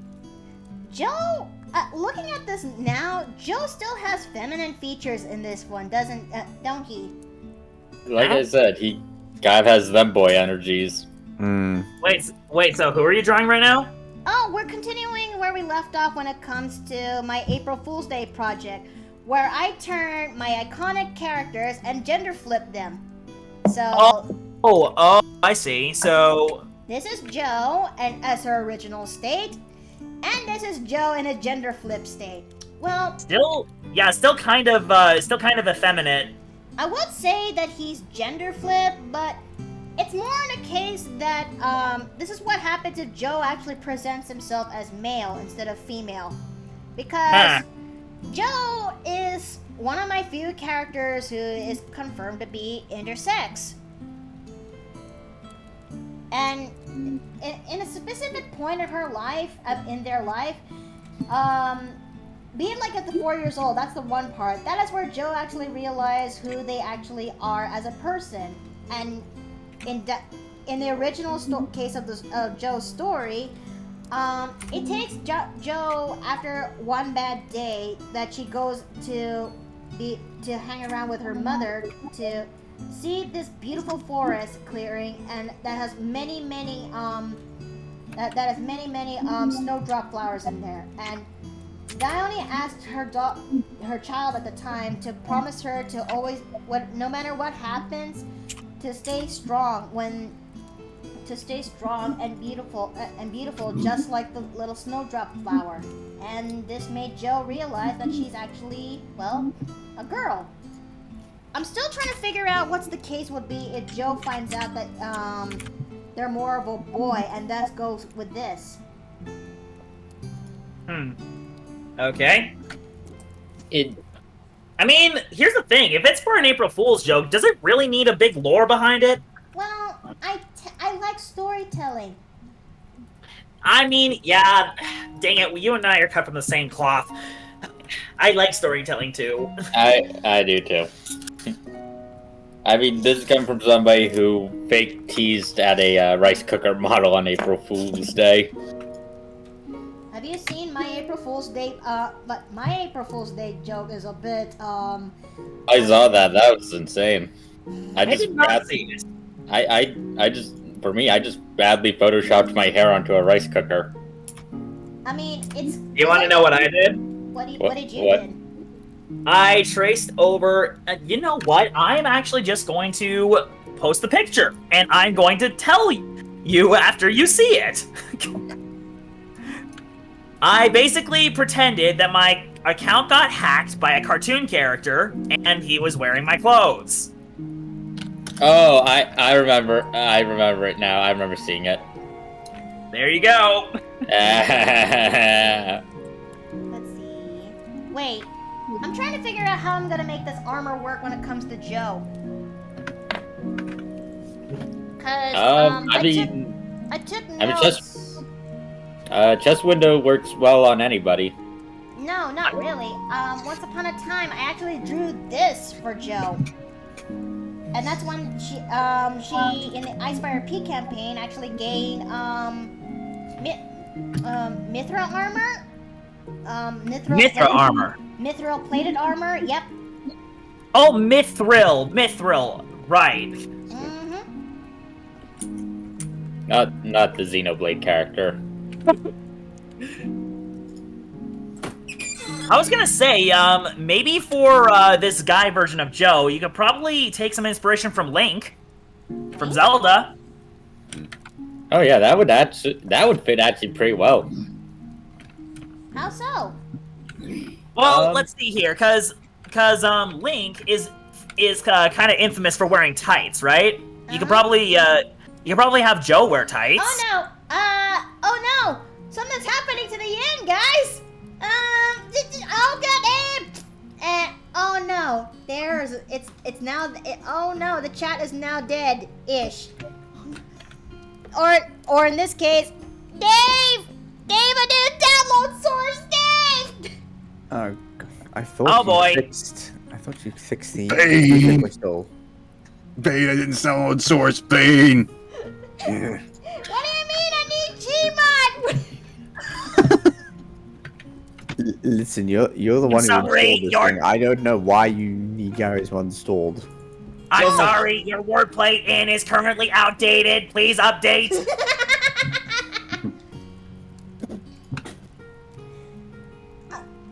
For our 8 error foo not available. Error, Doge Me is punless. Repeat, Doge Me is punless. Thank God. Should I actually bring back the glitch Nui, or should I just... Then again, I still have the cracked crystal ball here, so... Should we be worried about that? Glitch Nui scares me. Yeah, no, I'm not gonna subject my chat to that. No, What do you have the microphone that sounds like a hurricane? Let's just say it's a little bit worse than that. Okay, let's see. Yeah, even chat is freaking out that everything is kind of fucked. There's so much pink here, I'm being washed out. Not really. Your pink is softly pastel that it still makes it stand out in a way. Exactly. It stands out against the magenta. Dave, get the wrench and hard the hat. I'll set the sentry suspected.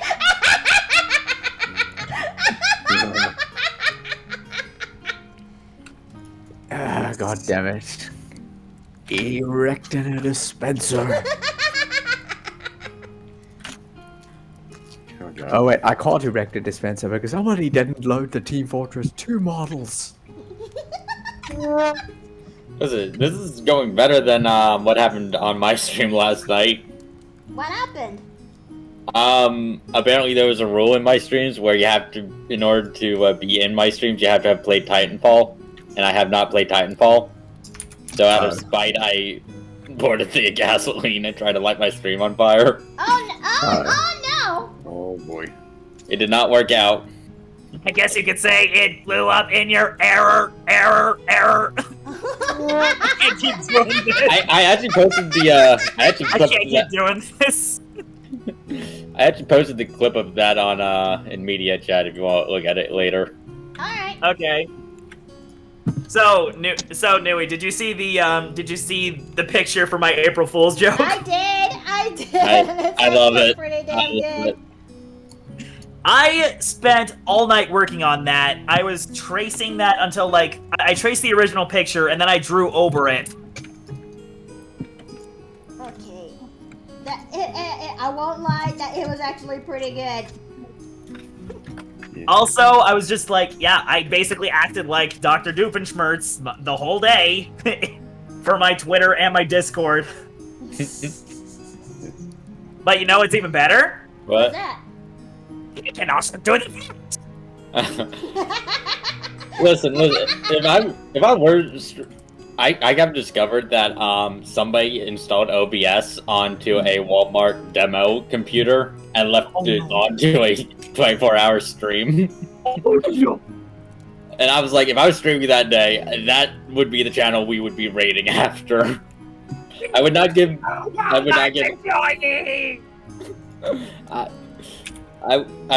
chat any explanation of where I was rating. I would just send them there. That would be the ultimate streamer prank. Okay. I'm almost done doing the colors of this. It takes a little bit of while, but thank you guys for at least seeing this process at least. PNG tuber? No. Perry the PNG tuber! No, hang on. I gotta do it in my voice. Hold on. A PNG tuber? Be the PNG tuber? Oh, actually, speaking of clips, I should go dig up one from that Phasmo stream I did the other day. Is it the one where you actually have your that your model finally debuted, or am I mistaking things? Yes, it's the exact same one. Ah. I don't remember if I actually showed it around here or not. I still need to get clips from my last night, because... Wait a minute. I'm not doing that right. But, last night was the first time I actually had a open Discord for my stream. Okay, just for this one time, guys. Just for this one time before I go back to normal. Okay, it's loading. Okay, there we go. Alright, somebody sock it to me. Oh, I am happily gonna do it. You Wait, no, it's on cooldown! No! I can invoke my wrath. Do it. Invoke Sure. the power of the mod. Yep. So people, Nui, are you absolutely sure about this decision? just through this one time. Wait. Hold on. Sometimes.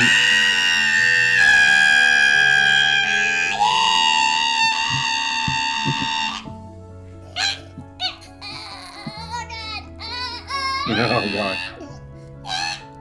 Well, the good news is I didn't have to invoke my entire wrath in order to achieve that.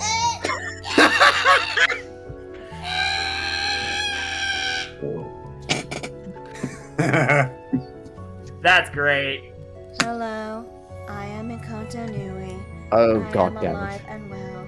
Do not come looking for me. I'm scared, guys. I want to be out of the jar. Oh god. God, you're more prone to hardware errors than I am. What the fuck? Would you like to? Would you like to restart your systems? Yes, Oh, restart God. the system. Restart the system. I need to send an emergency alert to the rest of the inn and tell them to shelter in place. I'm afraid I can't let you do that, Dave. Jesus. Oh no! Oh no! She's becoming She self-aware. said it. She said the thing. Run for your lives! I can't. I'm trapped. Oh dear. It appears that the inn's restarting is going back to normal. Slowly. I want to kill this thing once and for all. What's 1 divided by 0? Slowly. This statement is false. I believe you. This will not be the last time you actually hear from me. I hope you actually are fine with this.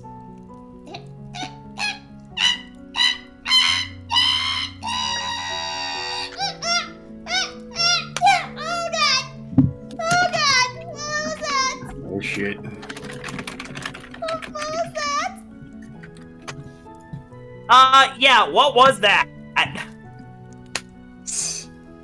Yeah, this is why I told you not to duct tape the Ethernet. Did someone try to smash a spider on the router? No, actually, a stray pillow hit it. You're pillowed and glitch. Yeah. I think I'm gonna have to go talk to my local wizard, the local wizards here, and see what I can do with that ether crystal. I'm sorry, did you say local lizards? Ah, thanks for the hit, pet. Thank you. No, like local wizards because I thought it would be fixed, but no, it's not the case. I mean, a lizard can be a wizard. Yes, the wizard lizard. Alo? They kneel their way through levels. Argonians are a thing, so. Also, I just found the thing. I was about to go to the Twitch, but then I remembered I put it on my Twitter too. But yes, that's the glitch, Newly. I hope y'all are finally finally know what the flying handbasket you got. I'm referring to, but before. But yeah, last night was the first time I opened up a Discord chat for my streams, and it just so happened one of my friends, Blair, is Chaos Incarnate. Ale? She was calling on the phone, and she brought us with her when she went out to get some lunch. Oh, fun. We actually got to hear her road rage. Keep in mind, she's also from Australia, so that's like uncut road rage. Well, yeah, that makes sense. Well, the problem is with Australians, you can't tell if it's just road rage or just regular interactions on the road. Yeah. I mean, I would know. I mean, I'm also from New York. You have any idea how fast you're driving? You fucking can't. Yeah, I know how fast I'm fucking driving. You fucking can't. That's word for word what she said. I mean, keep in mind, I'm from New York, where our national bird is the one you flip. Oh. See. I don't get it. You don't know what flipping the bird means? Oh, right, yes, that. I mean, I thought you actually Meanwhile, I'm from Utah, where our national bird saved us from a locust incident. Okay, just a little more, and then we'll get everything done for Jo, and then we'll get to working on Nessa. And oh boy, I think Nessa will be a little bit longer than it should because I did not finish drawing her. I mean him. Blah. Yeah. Okay, where's my favorite texture? There. Because... And this... okay. Show hands. I think when it comes to this version of Jo, which one would you rather go for? Which version? Mhm. Oh, it is very hard for me. Hmm. I mean, I know my preferences, so I'm still leaning towards the Okay. former. There we go. There we go. There's... okay, now we got two versions of Jo's, you know? Yep, I see it, and that's a tough one for me. Cause dang it, the I'm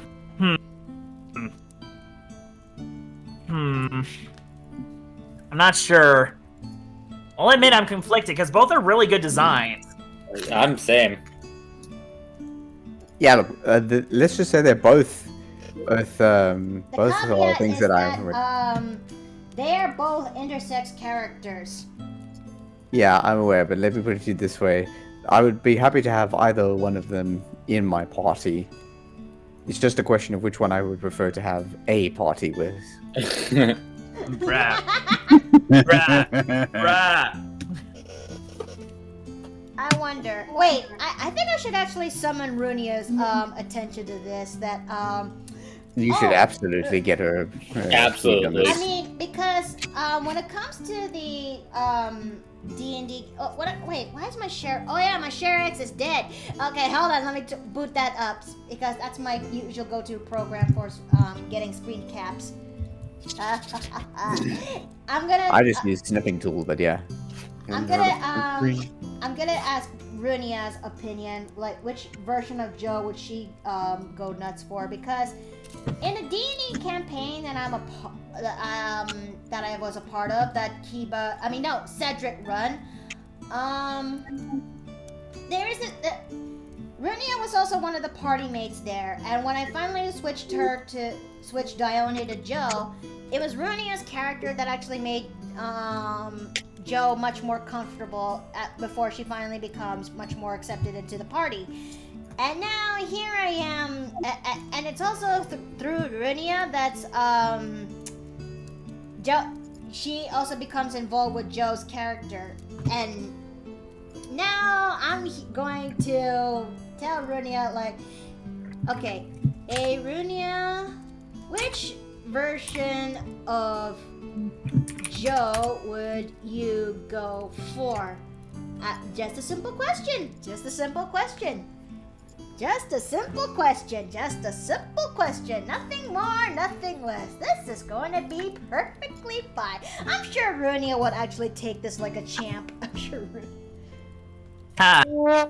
I feel like there's some context here I'm missing. I'll explain to you later. I'll explain to you. And now that we're finally done with Jo, it's time for us to finally work on Nessa. But you know what? There was something that I was going to mention with your design for Jo. Like the male design for Jo actually kind of reminds me of one of my own OCs, and it's the good boy it's the good boy energy that you've got presented here. Oh. Hang on. Let me get a picture of him. Sure thing. His name's Danny. Now that we're finally done with Jo, it's time to work on another kind of soft boy. AKA Nice. AKA Adonis's son, which would be Adonis's son. Miki, my cat and dog are cuddling. I gotta send you a picture. Okay, sure. And mind you, this is going to be the male version of Nessa, who I'm going to be bringing up as my reference tool. Okay. Oh no, they moved! Oh no, that's awful! Oh no. Pride. Okay, here he is. Oh, bless you. Thank you. I'm so sorry. Oh yeah, they do have similar energies. Alright. Oh, okay. Yep, that is the younger brother of my OC, Peter Tremaine, which I'm sure I've shown you before. Huh. Yeah, I really wanted to get like a the younger brother energy, who kind of the younger brother energy in Danny's design, and he's also meant to be a bit of a greenhorn, hence why he wears green. Oh. That makes a lot of sense now. Yep, and his suit is an electro suit that is designed to convert vibrations into electricity, and he turns them into his taser hands. His taser hands. I won't lie, that's actually a cool design. Thank you. I got inspired by Tron. Let's see. Now, given I love that... Tron. Oh, sorry. Given that this version of Nessa is kind of like similar, I'm gonna give this version of Nessa the same vibes I did when it comes to when it comes to the original source. Because when I made Nessa, the one thing that comes to mind is like a magical vet, if you will. Because Nessa loves animals, but she's also the book smart kind of smart. And when I made Nessa, I kind of made sure that both her intelligence and her wisdom is actually at their most highest. And let's see. I will say, male Nessa definitely has a similar vibe to his female counterpart, but he has a bit more of like a stronger energy to it. Yeah, there is definitely some more strength to the design compared to Nessa. Really? Yeah, there's like I think it's the broader chest compared to like the softer frame that Nessa has. Yes, it definitely is that. It does invoke like, yes, he is soft-spoken, but he does have power behind that. Exactly. Huh. I didn't know that. I didn't notice. I'm actually I guess I'm in the right track then when I made Nessa, or in this Also, case, Nereus, if that's the name of his character. okay. Also, something that I also noticed between the two designs is a lot of Nessa's build is focused on the lower half of her body, but for the male counterpart, it's the reverse. It kind of ties together really nicely. There's definitely more focus on the cloak over his shoulders. Mm-hmm. And the hood's a bit more prominent. Exactly.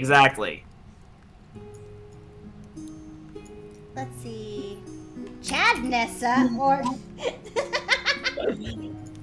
I mean, to be fair, when it comes to designing Nereus as the name of the male Nessa...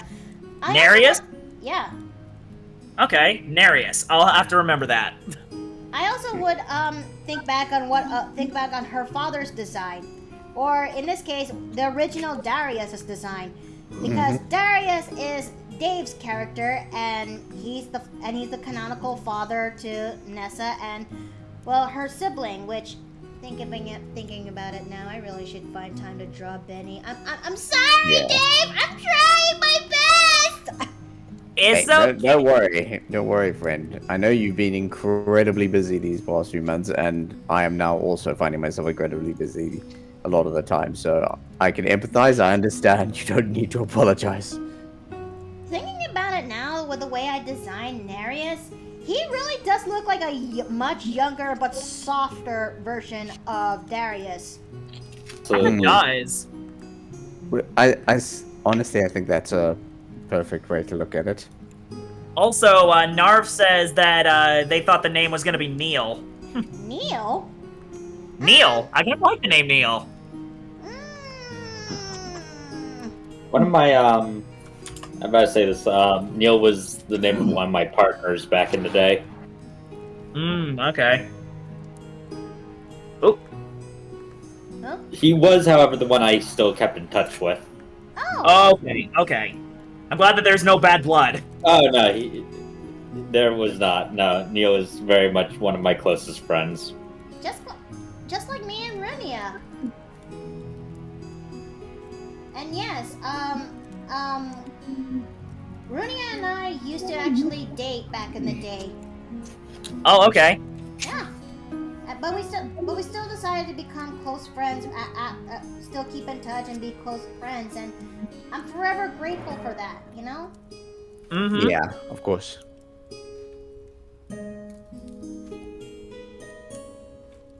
Okay. Think of it. I should probably think about some of the more characters that one of my characters dated. Just trying to. It's so stupid. I have a Brock-like character who dated a lot of girls. So Brock, but he actually managed to get a date. Yes, exactly. Didn't the Brock in the anime actually finally got himself a girl, or am I imagining things? Oh no, he did.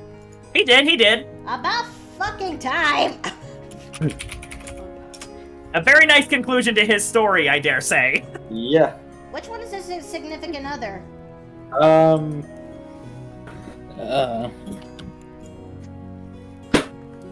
That is a good question, actually. Let me look this up. I remember it. I just keep forgetting her name. Hold on. It was one of the. It was Olivia. Olivia? It was Olivia? Wait, that Olivia? Elite Four Alola League Olivia. Guys got taste. Based. Yeah. Very based. Okay, let's see. Olivia. Yes, Olivia, that's right! I don't remember a lot of Pokemon Sun and Moon, but then again, it had a lot more character than Sword and Shield did. Well, I liked Sword and Shield a bit more. I mean, I'm playing through Scarlet and Violet, and trust me, I have a lot to complain about on Scarlet and Violet. I have not gotten Scarlet and Violet yet. Just for like how many things that was wrong with it. Is it that bad? Yes, you're talking to somebody who played Cyberpunk 2077 on launch day, and he still considered it an alright game at the time. And I have complaints with Scarlet and Violet on a technical level.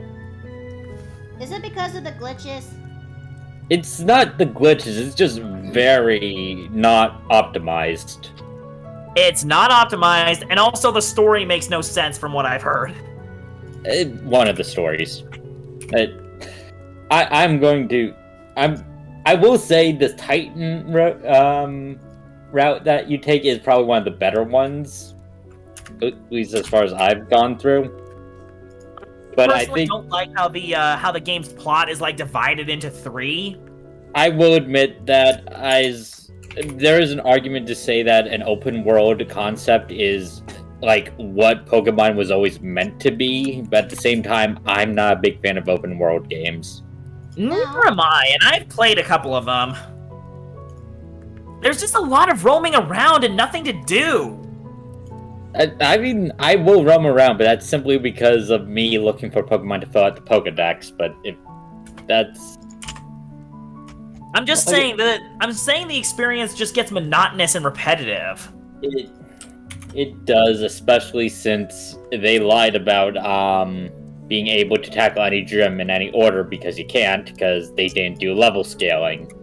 Uh-huh. That would be lying. And that is misleading.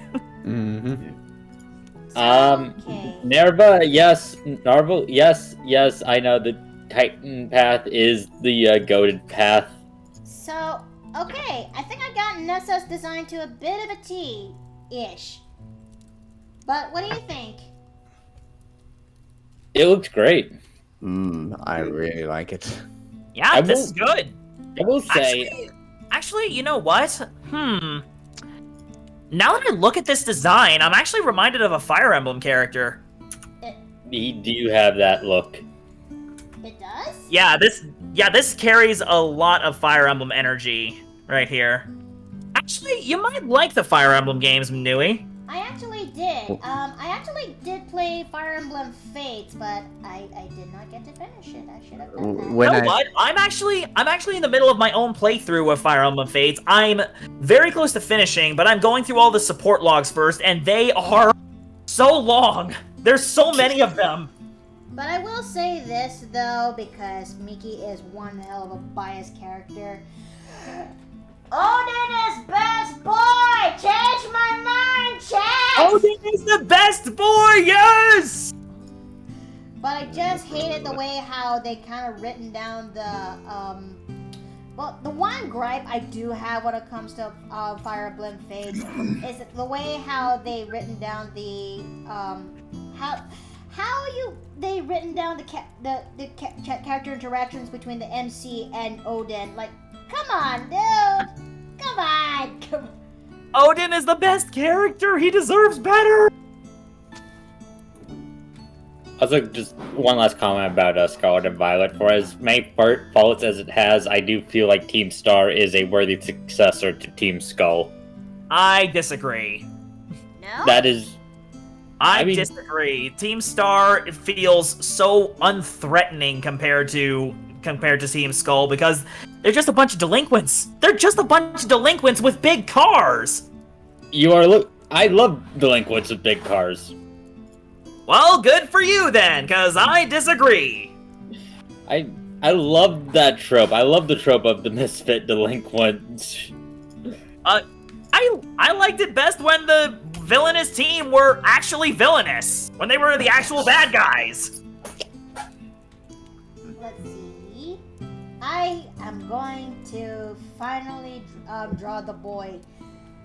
And boy, do I have a feeling that Nereus is going to have the biggest workaround when it comes to his backstory. I mean, his backstory is going to be similar to Nessa, but it's going to be reworked a lot in certain areas, I think. But even he too will also have a bad time. He's a bad time. Also, I posted the character that Nereus reminds me of. Alright, let me take a look at this. Man, Rudia is still deep into the streaming. I just can't wait for her to actually... Where is this? Yeah, it's in the voice chat general. Oh, yeah, that's my bad. No. There he is. Oh! No, Runia has There he really... is, Mr. Unmotivated. Yep. Okay. But no, Runia has really been hitting the grindstone. Oh yeah, she's put her Well, effort actually, it's hard funny that- into. Oh, sorry, I'm kind of dominating the conversation, aren't I? Not at all, no. friend. You're okay so far. Listen, my thoughts are everywhere. I'm sorry.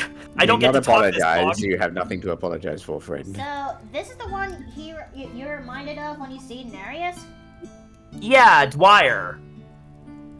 Where? Just it's a similar concept. At least with the what is it? What's that thing around his shoulders? The cloak? Yes, mantle? The cloak. yeah, the mantle. The mantle. Let's go with mantle. Similar concept with the mantle, and the guy is often seen with a staff. So yeah. Obviously, it's different enough that it's Also not incoming. But Incoming. Keyblade Mistress has entered the chat.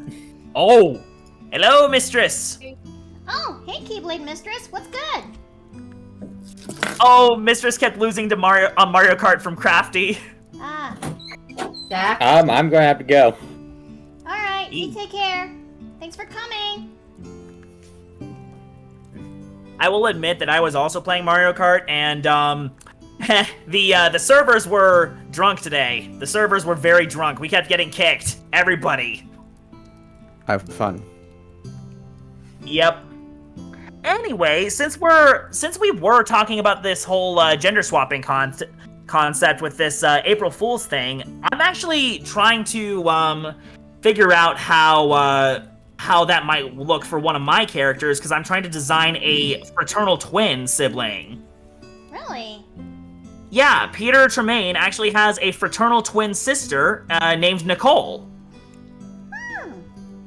Yeah, I have a sketch, but I'm not there's something about it that's just not working for me.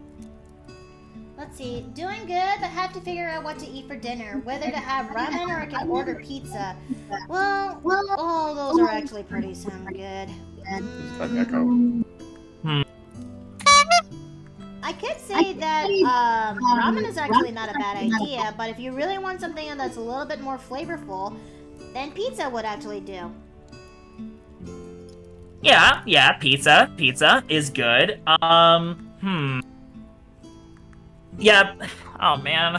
One of my favorite ramen cafe closed down over here. Oh, I'm so sorry to hear that. Yeah, it's the worst feeling ever. That's I was not fun. taking my sister to eat there, and I miss having ramen. It was- I really do. it had a 7-year-long career, and it was the best ramen in the valley. Really? Oh, that's It was- awful. It was the best ramen in the valley, and the only one that served chicken-flavored ramen. Oh, I'm so sorry to hear that, Jay. Like, the noodles would slide down your throat like silk. Okay. It was so good. The broth was immaculate. It was perfectly balanced. And they also served tempura and mochi. I'm suddenly craving for a good tonkotsu ramen right now. Gotta learn that recipe. I really need to learn how to make my more improved ramen recipes out there. All right. Actually, you know what? I just got a crock pot. I'm wondering if I know I can make soup with it, but I wonder if I can make ramen with it. You might have to look up some recipes just in case. Just Yeah, that seems like something I might need to do a little bit of research on. But so yeah, I actually hope you actually.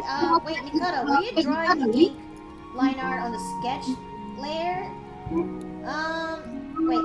Wait. So No, you're on the vector line art. You're on the vector line art. Yeah, I'm on the vector line art. It actually helps me to control my ink line art, so that way if I ever make mistakes, I could just easily fix it. And right now, I am gonna be drawing this soft boy version of Nessa. And oh, Nessa, I can't wait to play you again, but I think when it comes to Nessa, she's pretty much the most ambitious character I've ever written in backstory terms, you know? Oh my goodness, don't get me started on ambitious character concepts, because I tried too hard with my first D&D campaign, and I fell flat on my face. Well, I think it's because I'm worried that, I'm worried how will the DM actually receive this, because Nessa's backstory is not only just complicated, but there's let's just say you can't have Nessa without the specific kind of enemy that's been following around her. That's the catch-22 about her. She has an enemy constantly stalking her? I think the best way to actually talk about let's see, making ramen takes a lot of work. I took a Babish English recipe about to get an idea how to go about it. Yeah, that actually is not a bad idea. Let's see. Oh yeah, buttons. Button is not an ambitious concept by any stretch. I literally just decided, okay, I'm gonna play as a loon. I'm gonna play as a loon who has delusions of grandeur. So let's see. Oh, sorry. No, Sorry. you go. What were you trying to say before I actually go and finally take back? Basically with my first campaign, I played with the concept of a rogue that was cursed to be immortal, and not immortal, like just infinitely young. And I'm just like, okay, this concept is way too edgy for me to have any fun with, so I just kind of drifted away from the group, and they didn't want to focus on it anyway. Oof. So yeah, if I were to redo the concept, I would have instead gone with the idea of a character who has a superiority complex and thinks that they're invincible due to surviving one massive incident. Oh crap, Cola! I put the hair of his ink in the wrong layer, and this is why it's important to actually have vector layers, so you can actually fix this stuff. Yep. Also, I posted my Hero Forge build of my character concept for the anime one shot. Oh? It's in TV chat. Let me see.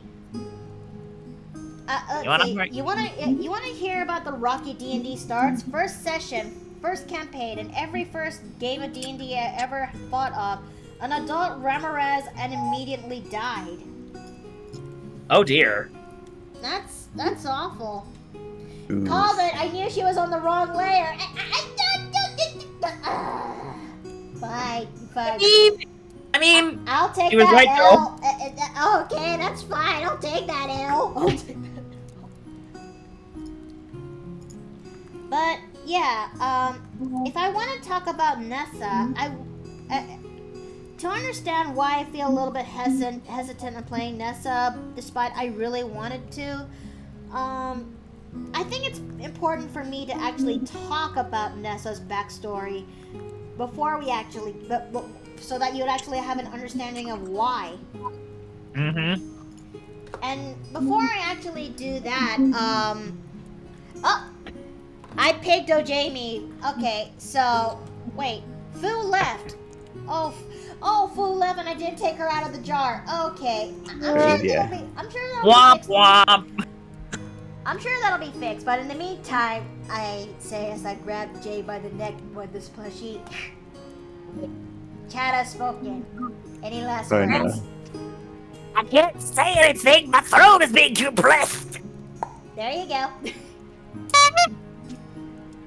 So, okay. Before I actually start, I need to go and take a swig of water because you're in for a big story.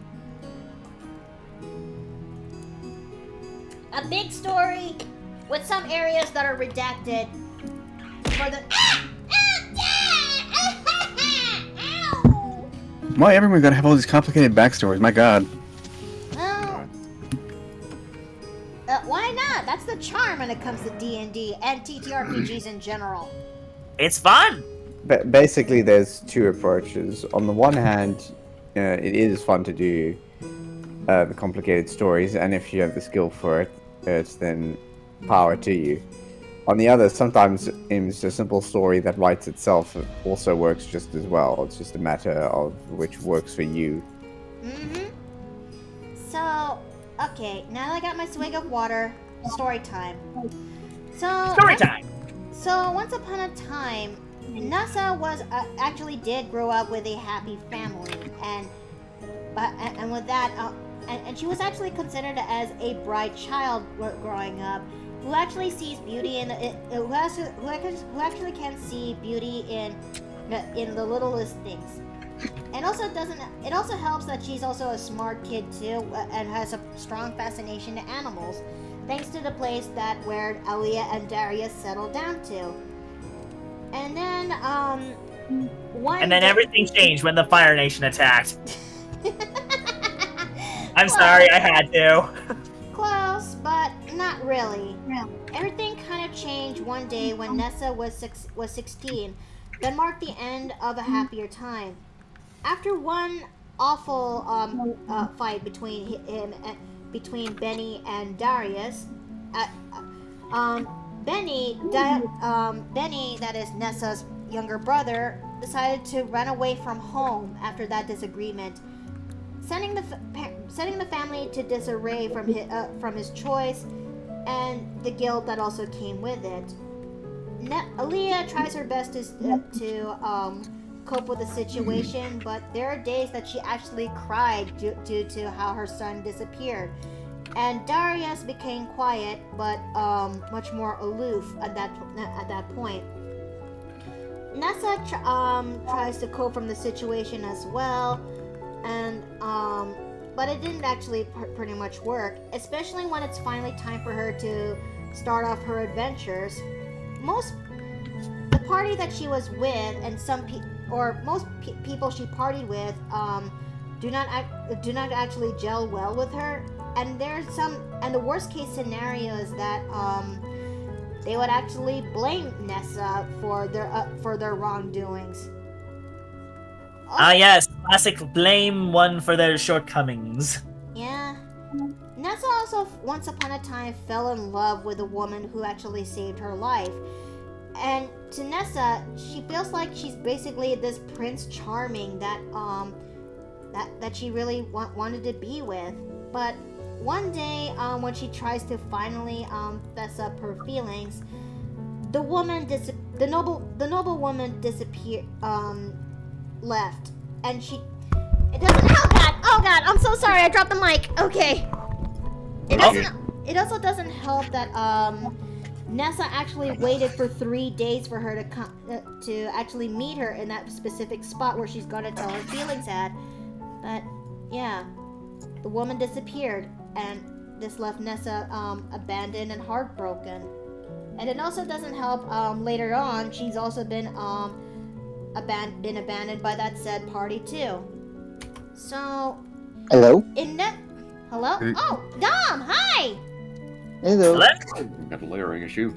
Hold on, let me go and fix you up. You are, oh dear. Where is he? Oh God. I'm all dusty. Oh, hold on, there you go. Okay, and Hello, put it Dom. right there. There you go.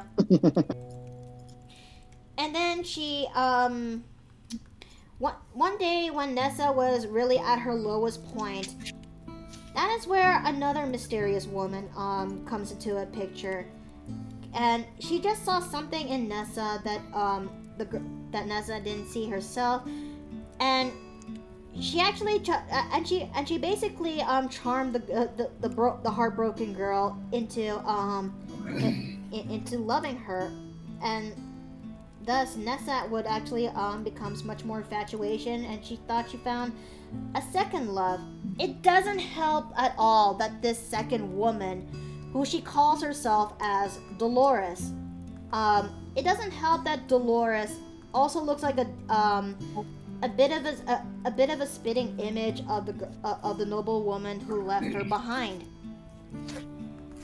Because at that point, in Nessa's still heartbroken state, she's basically chasing after ghosts and cope from the situation of being abandoned.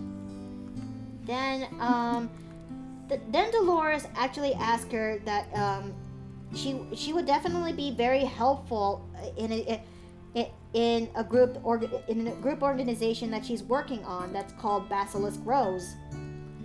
And Nessa, given that she's so far off from home, agrees, you know, and and Nessa would follow Dolores to where Basilisk Rose headquarters is at. But Nessa, I will say this again, she is a smart kid. I mean, she is a smart woman, as she, despite her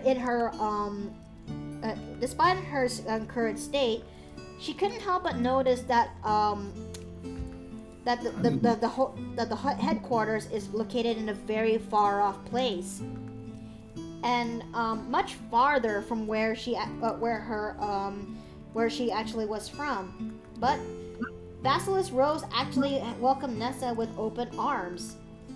But then things just still doesn't really add up, and it doesn't help that Nessa has been love bombed a lot by Dolores.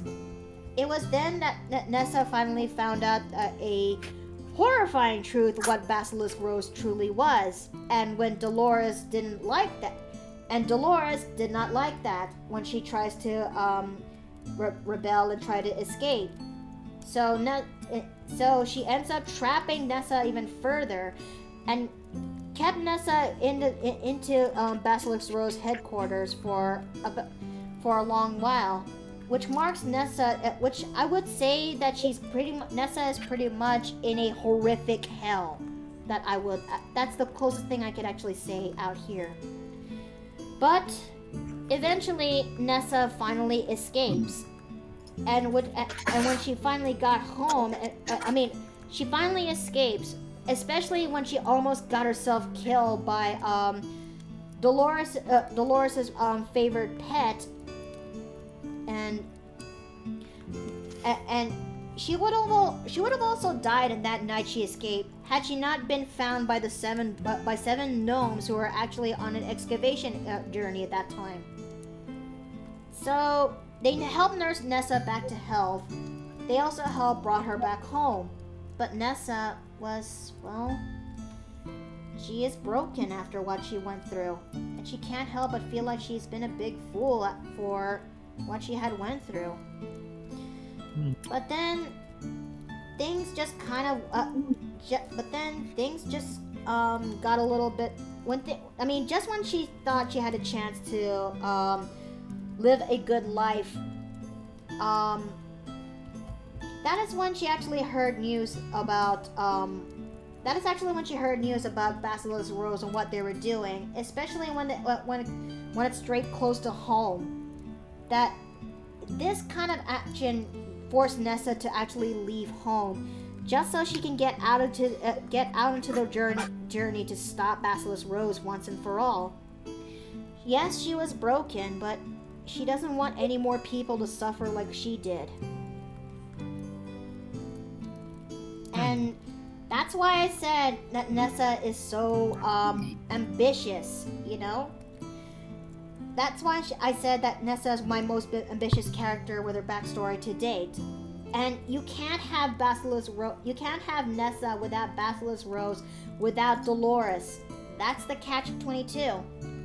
And the fans, once upon a time, I actually talked about making a fanfic story which takes place on Alabaster's campaign, and it deals with the rival group not only taking care of Nessa and getting her to safety to that one particular city, but they would also have to face the wrath of Basilisk Rose that is coming right at them.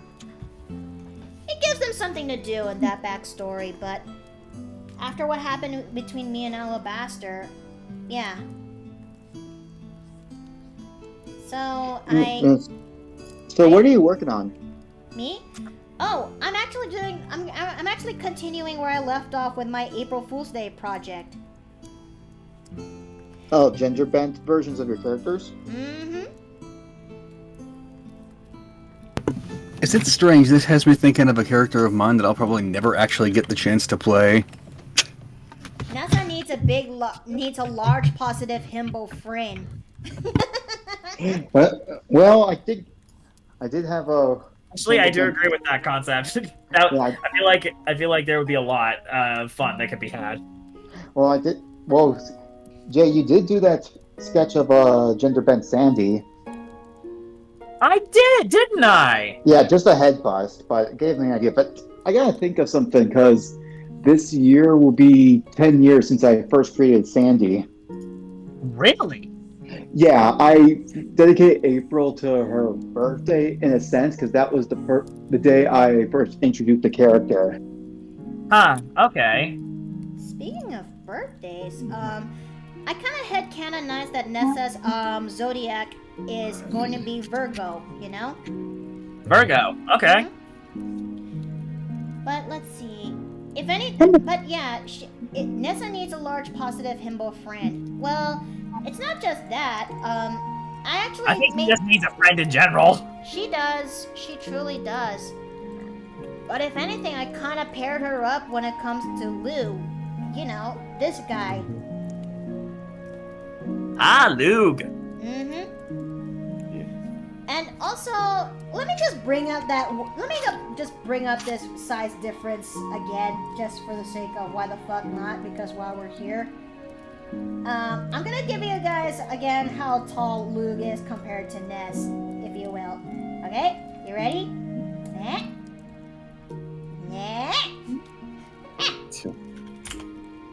You're welcome. But, yes, he is a big man. He is big. So basically, his nickname is the Pelvis Destroyer. Wait,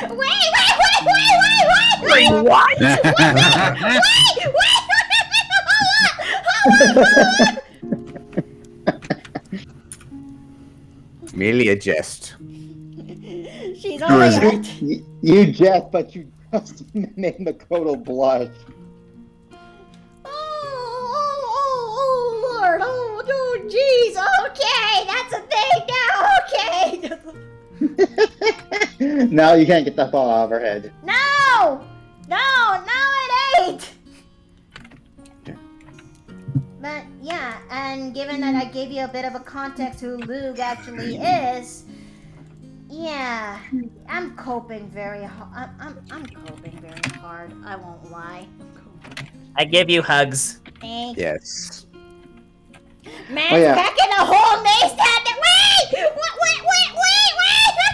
Listen, no! Oh my lord! Oh Jesus! Okay, that's a thing. I may All the have, pillows. I may have Thank you. unintentionally unleashed something.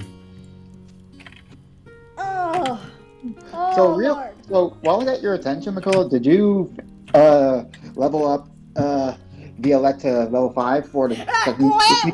What? Whoa! No! Wait! Wait!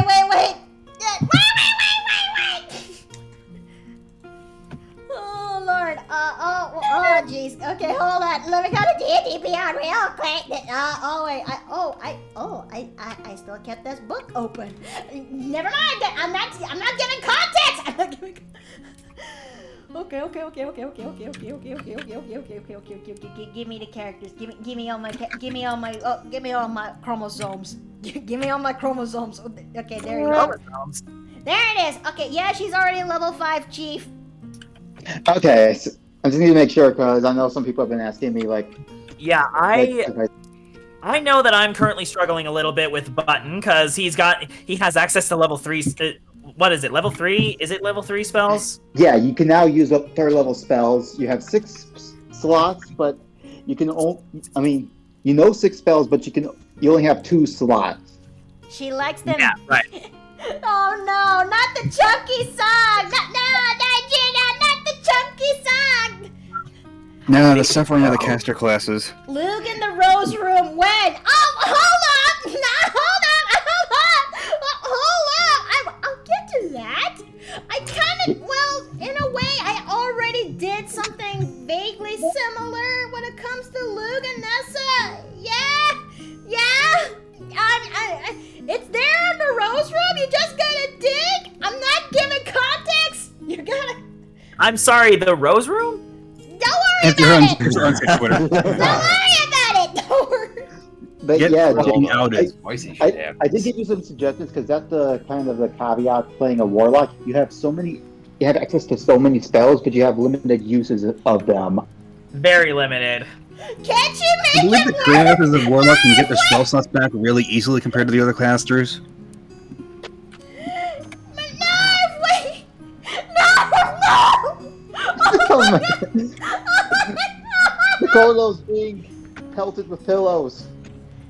No, it's not that! It's Narvis! Rancho said, can she make it wait? I don't think she's being pelted with pillows. I think she's just red as a beet right now. I mean, Yeah. I like my size difference, okay? That's a thing I will admit. I like size difference. Okay, listen. I also enjoy size difference couples, but not for that reason. They can make it work. They can make it work. Ah, oh my god! What did I walk in on? Makoto being bullied for her fetishes. We don't kink shame here, we just kink judge. No. Yeah, let's just say the size difference was brought up. Wait a minute! Wait! I mean, you see what I'm into. Size difference is all what I'm about. The wife's home. I gotta bounce. Okay. Okay, see you, Right. Jake. See you, Jake. Wait. Okay, I'm gonna get you out of that jar before you disappear into the void. See what y'all did? You scared him off.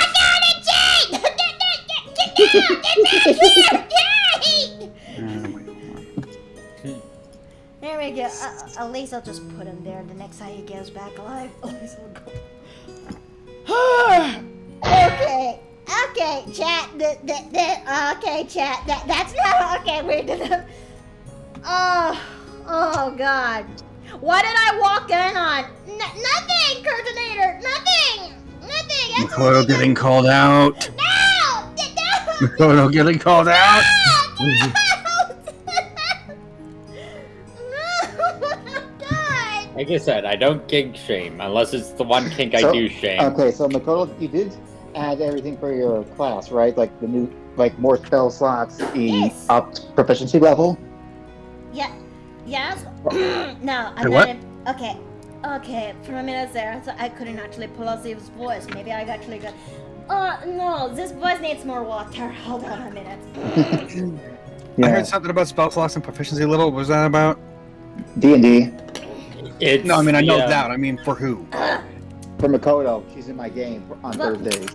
The Yeah. Mario D&D game. Oh, so she hasn't hiked the proficiency level yet either. I've already leveled up to level 5, Captain. All right, and first of all, your bardic inspiration is now a D8. Yay! Yay! I got a chunky dice now. Don't boil a Mickey. Wait, don't. Why would we say that? I was actually today thinking about my own bard character, Millets. Oh. He's the fortune teller. Oh, that one. You did talk about that one. Yeah, I kind of want to go all in on the fortune teller aspect, even to the point where him activating his spells is him drawing cards from that tarot deck. That can be possible. Do you want me to bring up the machine? Is Mary level 10 yet? Wait a minute. Yeah, she's already level 10. I already gave her 9 levels into Artificer. Just you wait, Makoto, when you get level 6, because then you'll be getting your eloquent speech out to everybody. I know, right? And I'm looking forward to that. Just bring out the charm of Violette. Oh man, I can't wait for that to finally happen. Also, I've been thinking about it, Dom. Given that Jay is not here, so at least he's not being able to hear this. I wonder if I've turned level 6 into Bard. Would that be okay for me if I actually would that be okay for me if I actually gain 1 level into Cleric? I mean, I'm not against multi-classing. I mean, we did talk about. Oh, hi, son. Hello, Cole. Hello. You jumped into my desk. Your fur babies? Yes. Hello, son. Hello. It's supposed to light. I'll just pull it out. Hello. You are so cute. Yes, you are. You're my little cute boy. Yes, you are. Yes, you are my boy. Look at this boy. Look at this black cat of a boy. You wanna go? Okay, now you're left. Okay, fine.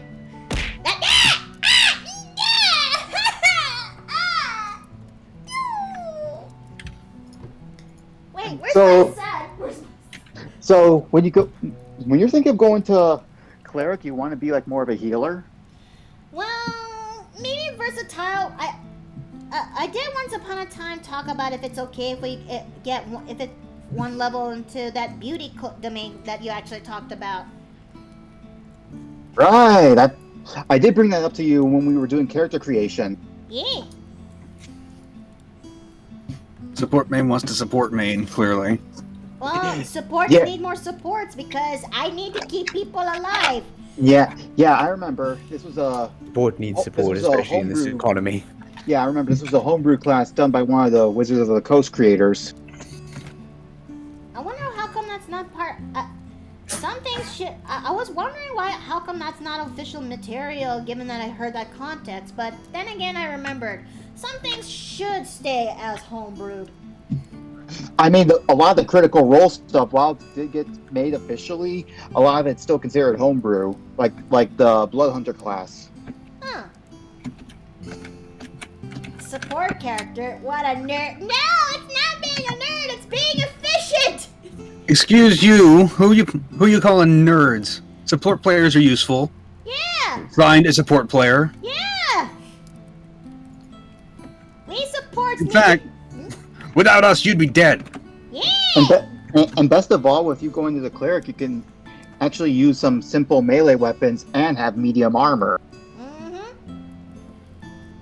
But I want. Yeah, so the next time you come crying for a raise, don't expect one. Because I wanted, I won't lie, being those first few levels when it comes to Violet, oh, the squishiness is real. It hurts. It hurts. I mean, when you're a bard, you're a squishy. You might be better Yes. at fighting than other spellcasters, but you still be squishy. All I'm gonna say is, when the bard is squishy, you don't want it to be painful.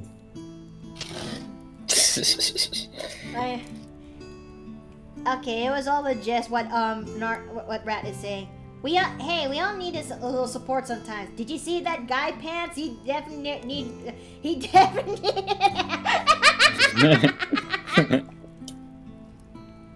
Okay, that's actually pretty damn good. Okay. Let's see. I don't know how am I gonna pull this off when it comes to Narius's glass. Wait a minute, I can't pull this off when it comes to Narius's glasses. Yeah, that's about how it goes for support players. You gotta parent all the other players, and it's just suffering. It is suffering, and boy, it hurts. I want to kill. No. I want to kill everything in a 5-mile radius. No, you're too busy healing. It'll be like, I wanna! And then like 5 months I did later. not figure out how to justify Violet becoming a cleric, and especially one that's never been heard of before. Oh, maybe the god just spoke to her and was like, "You, I like you." Maybe it's the Mario game, right? Yeah. Have crap, what were they called in the first Paper Mario game? The Star Sages, were they? Yeah, the 7 stars. Yeah. Have them like bless her or something. I just Or, Well, Jay's already our warlock that's a genie warlock, and the god Star Child basically okay. as their spirit. Yeah, that is a tough one. But then again, when it comes to that next level where we actually gain ourselves a feat, I actually did I actually gave Violet the Sorcerer's Initiate feat, so I can actually get myself that mage armor, so I cannot be so stupid squishy. And You know you don't have to multiclass for that, right? Yeah.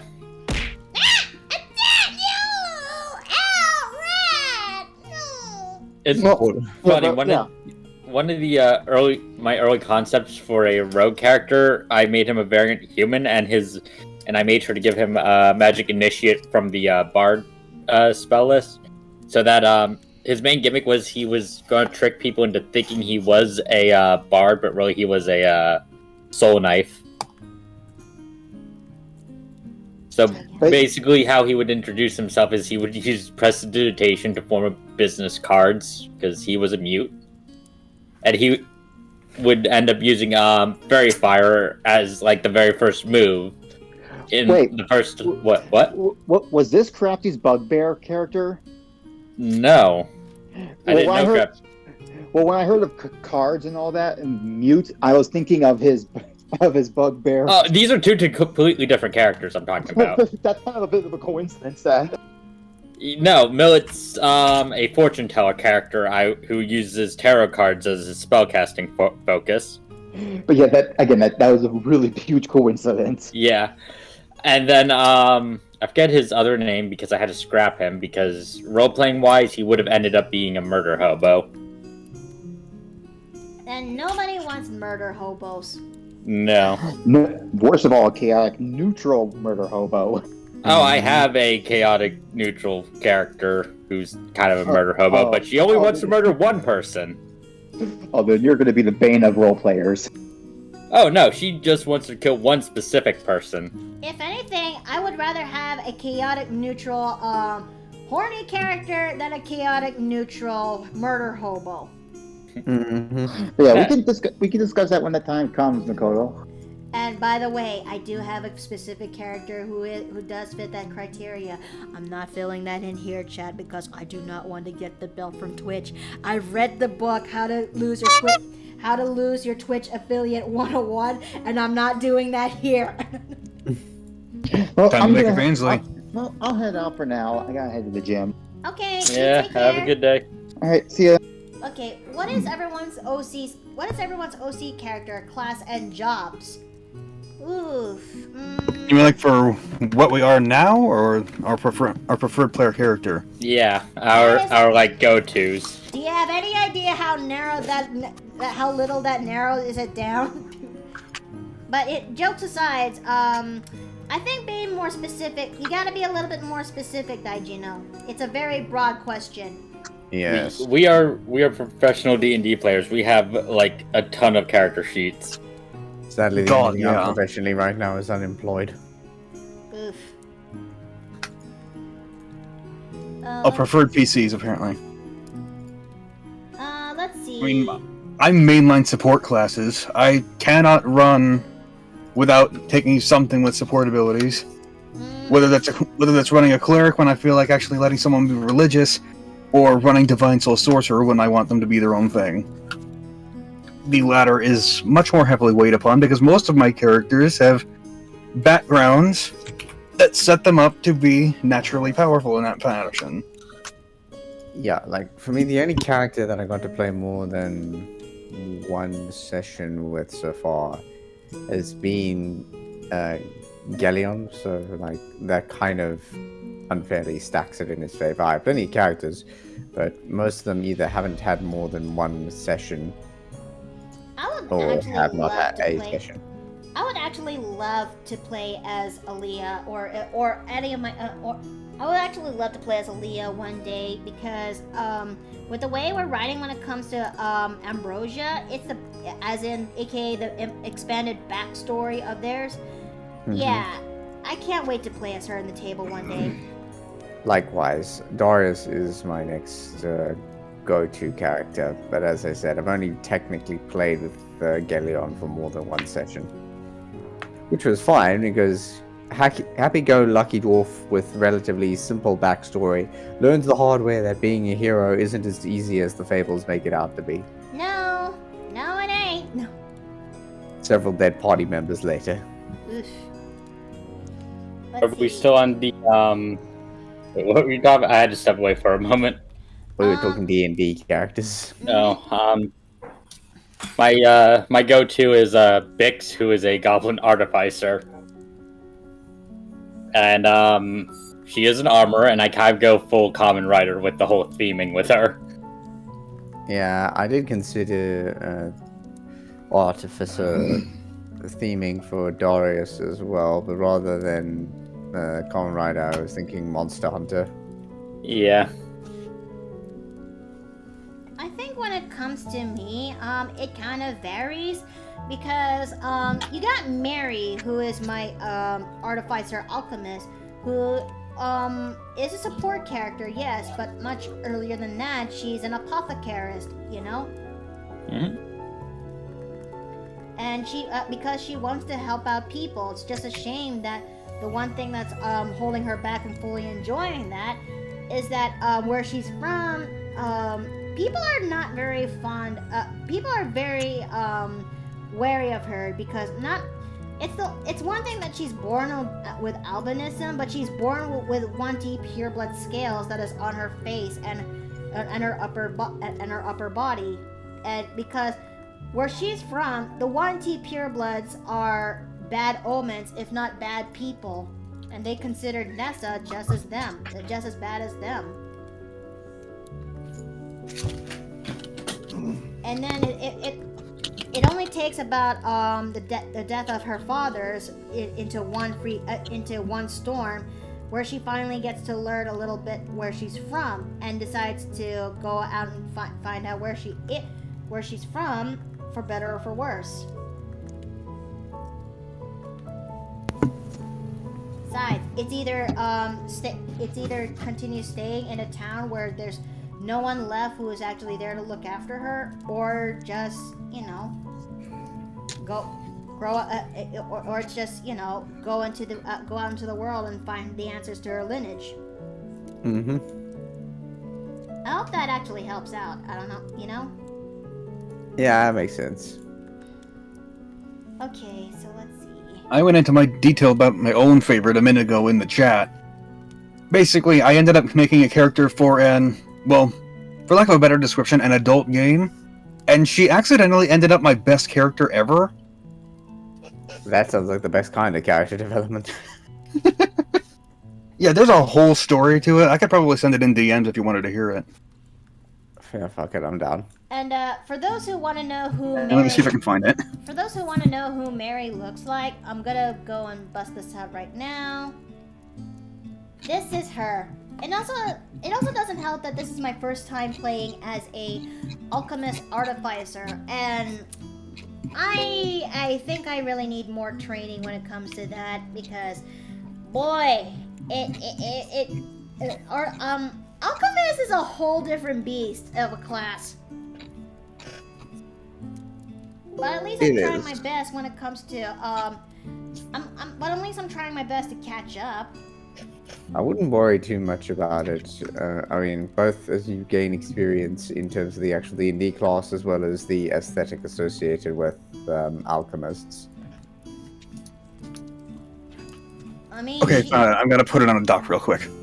Okay. Can do. I'll grab a drink in the meantime. Y'all can keep going. This is gonna be a bit. It's long.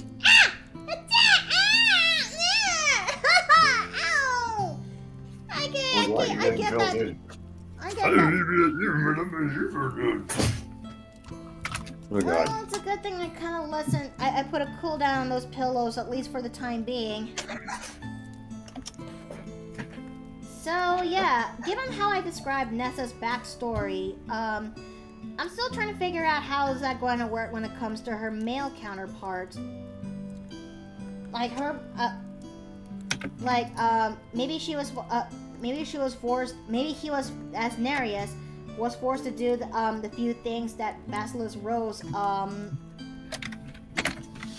maybe this also applied to, this will apply to both versions, that maybe they're forced to actually, do a thing for Basilisk Rose in order to actually help expand to their goals. But, and both of them don't like what they're actually doing. But then again, this is something I still need to put into the works, but there, as much as I really want to talk more when it comes to Nessa regarding to her backstory, there are some things I did actually redact, unfortunately, that is only meant for the DM's ears, and until then, yeah, that is something I can't that is the one I talked about now is something I can only talk about here.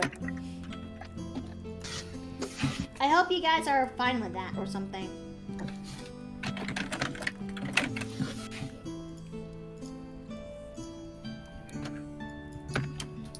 So, let's see. Having some fun with making my artillerist and clockwork soul work. Which brings, just the mention of it is making me ask a good question. What does clockwork soul do as a sorcerer? Because I tried my best to read about clockwork soul, but I'm having a hard time trying to comprehend it. Like, what does it do? Because when I think of clockwork, I can't help but think of something in the leagues that it does with time. I'm back. Welcome back. You were mentioning clockwork something?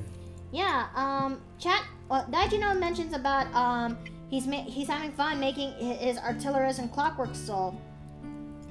And it does make me wonder, what does clockwork soul do? Because I read it, and I'm having a hard time trying to comprehend it. Let me see. The cosmic force of order has fused you with magic. That power arises from Mechanus or a realm like Akit, a plane of existence shaped entirely by clockwork efficiency. You or someone from your lineage might have become entangled in the machinations of the moderns, the orderlies being who inhabit Mechanus. Perhaps your ancestor even took part in the great modern march. Whatever its origin within you, the power of the order can seem strange to others, but for you it is part of a vast and glorious system. Yeah, so basically an alternate plane of reality where everything is shaped based on sort of like the mechanics of clockwork would be the best way to describe it.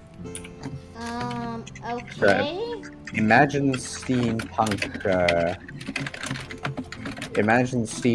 gears, etc., and all that used down from massive scales to small miniature cogwheel scale.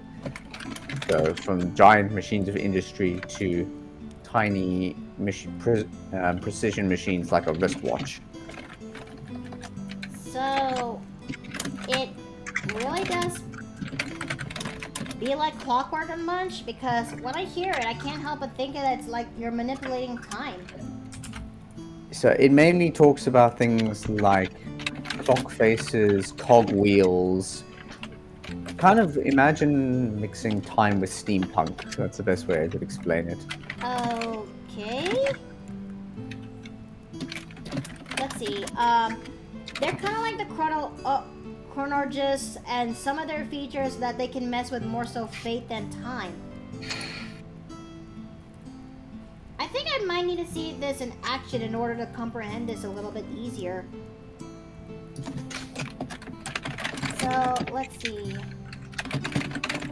I'm almost about done finally inking Nessa. I just need to do a few things on Nessa's body, like adding in the bear, the staff. I'm gonna have to cheat when it comes to that, and I think that after that we're gonna color, and that'll be it for today's stream. Fair. Okay, I got the thing done. It's being put up in TV chat now. Thank you. I'll take a look at that.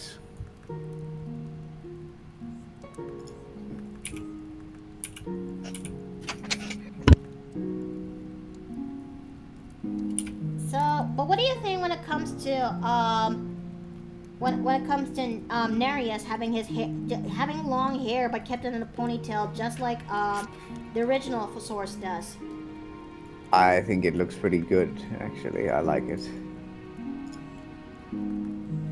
Are we still on D&D characters? Yeah, Yeah, because Chad has actually brought about Clockwork Soul, and I'm trying my best to comprehend it. Basically, it's the concept of order. It's the universe self-correcting itself, from what I understand. I think I need to see this in action in order to actually see it better. Yeah.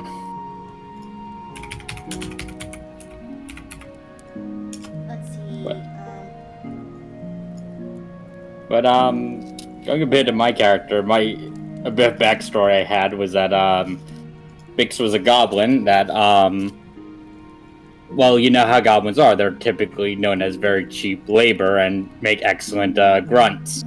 So typically a lot of people will just find hordes of them to kidnap and put to work. But Bix was special because she was able to make explosives, which got the attention of a particular bandit group that snatched her up. And, you know, they didn't make her a slave. She did get a cut of some of the profits they stole as a demolition expert. And though that was typically basically anything else they were able to plunder off people that wasn't money. But Biggs ended up settling for a bunch of storybooks that they typically come across. And those particular storybooks talked about a warforge that ended up becoming a hero of a local town. And basically what Bix got out of it was the old saying, you might be a bad guy, but that does not make you a bad guy. Oh! So that eventually through those books and through how incompetent everybody else was, Bix got fed up. So she ended up running away from her bandit troop while also robbing them blind. So now she is not only running away from the law, but running away from her former crewmates. And hence why she will always try to align herself with other adventurers. Typically a exchange of, I will help improve yourselves through my infusions, while you guys make sure I don't get captured. Alright, I'm gonna Sounds like a fair trade, right? It does kind of sound like a good fair trade. Alright, time for me to actually cheat a little bit. Where's the ink to this staff? Because Mickey needs it.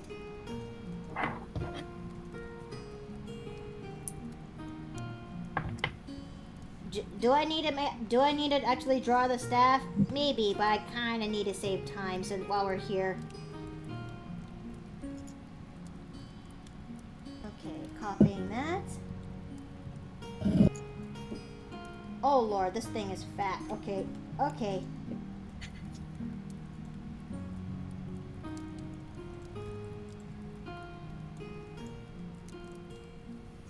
But yeah, I actually do like the idea that people. I think when it comes to people, going back to the topic that Nessa deserves better, like a good friend, and I won't lie, that is a true notion. It's just that after what happened between me and Alabaster, I can't help but feel a little bit burned, if not what's the right word for the job? A little bit more cautious when it comes to who I want to ship who. Because once upon a time, during the early days when I made Nessa, I actually want to ship her with one of Alabaster's characters, but that kind of crashed and burned because I actually found that the one event where I actually had a good time when it comes to this ship, I did not actually.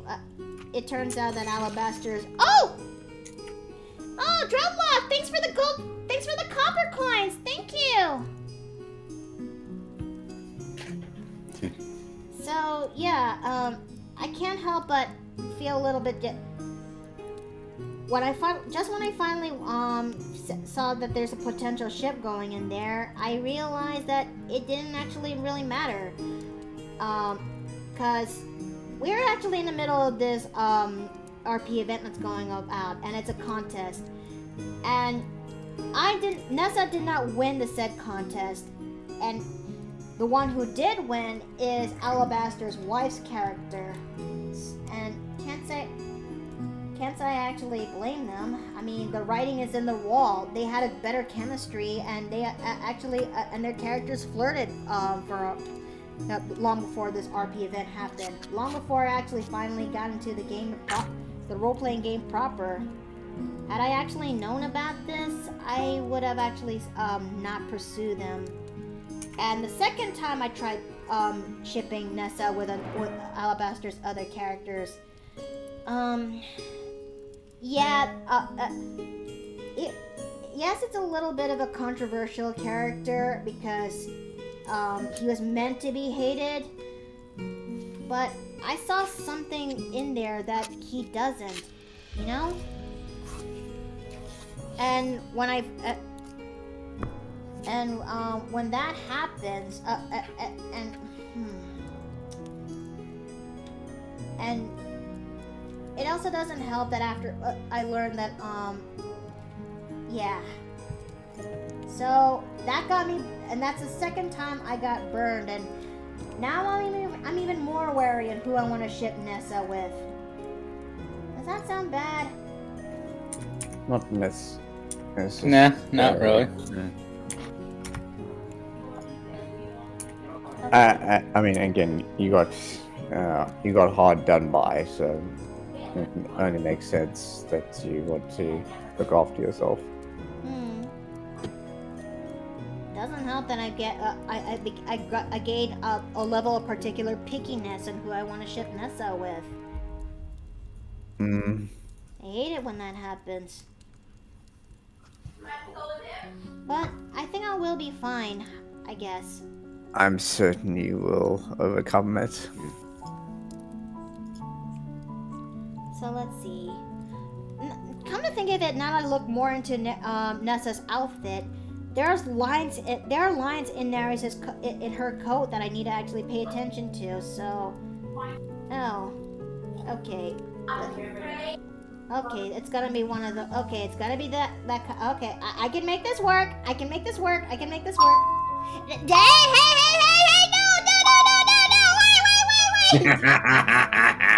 Wait!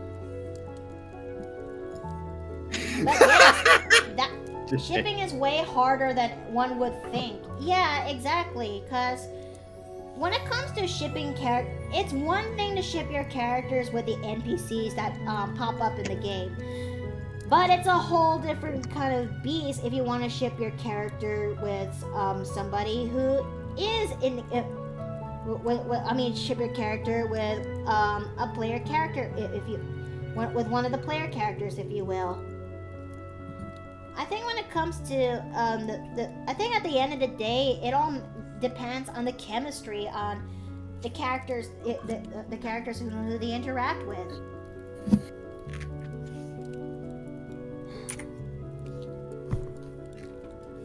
Because I wouldn't mind shipping. I really do.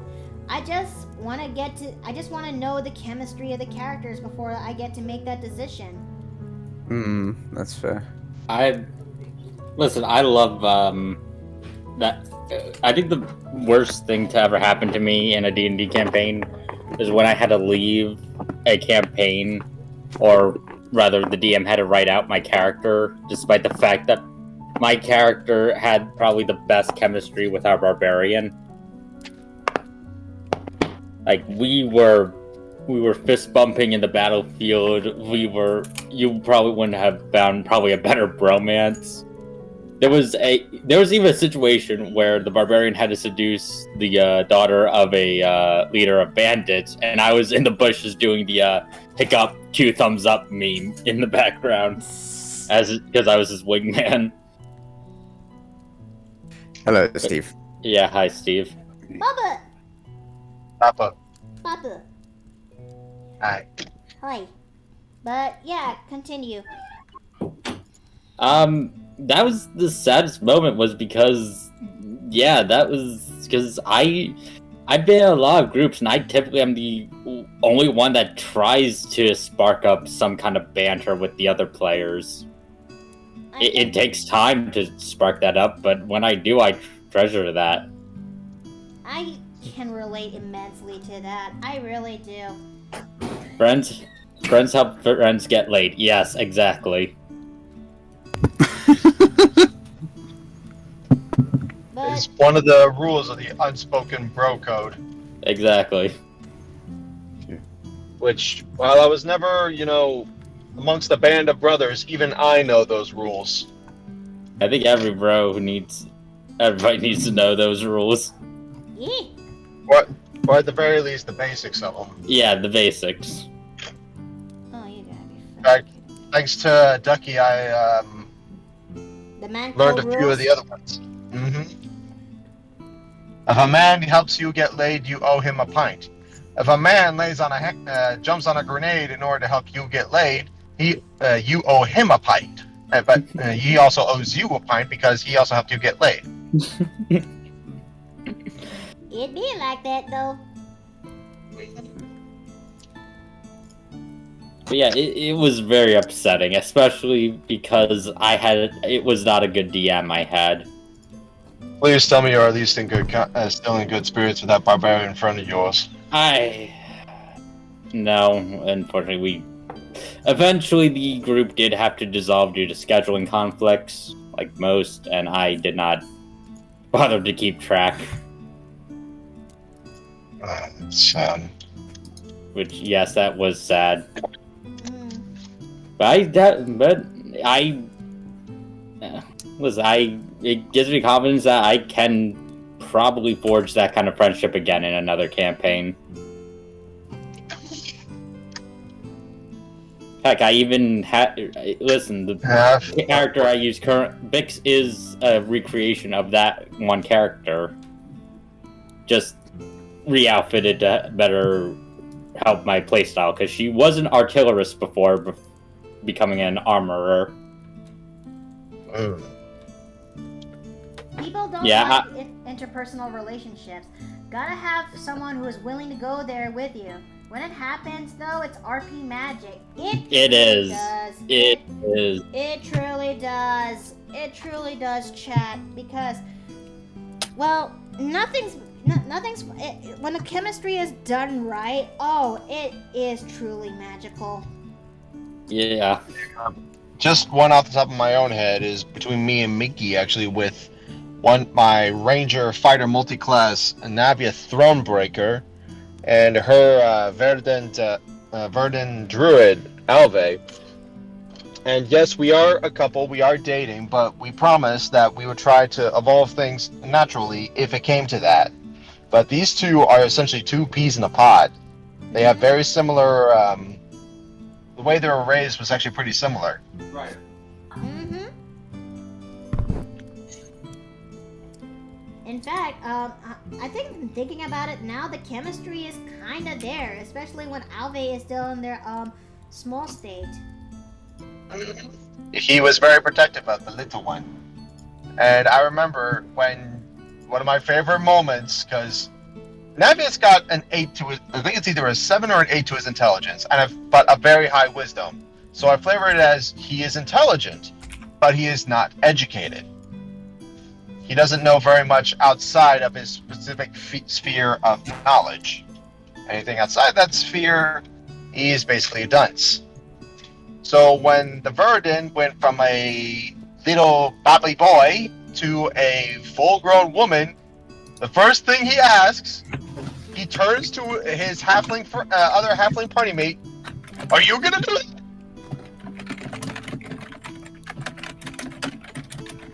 Okay, So hello. Rania, hi. So Rania, I asked you a good question earlier. Did you look? Yes, I replied. Like, please do not read it out loud.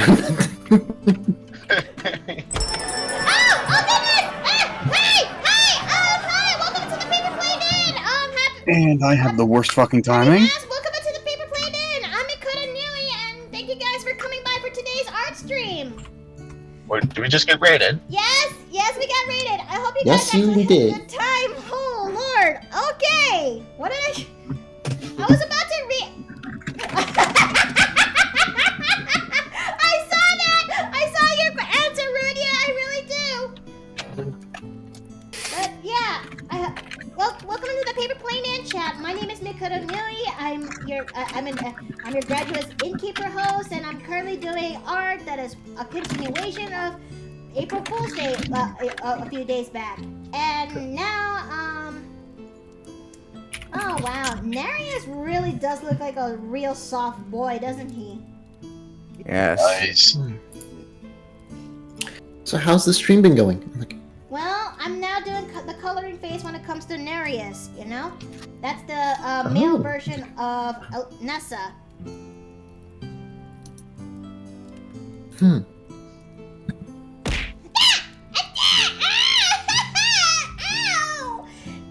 Why would you say that, Nerf? Ow! Follow Miki so we can throw pillows at her. Dude, no! Ow! Okay, so yeah. Or if you're feeling more generous and you want to see Miki read cringe fiction, drop a sub. Yeah. Okay. We got a little mini sub goal that is right there. So that way, with that goal is met, I'm gonna be reading that as the next topic for the upcoming cringe fiction that I finally got. You know?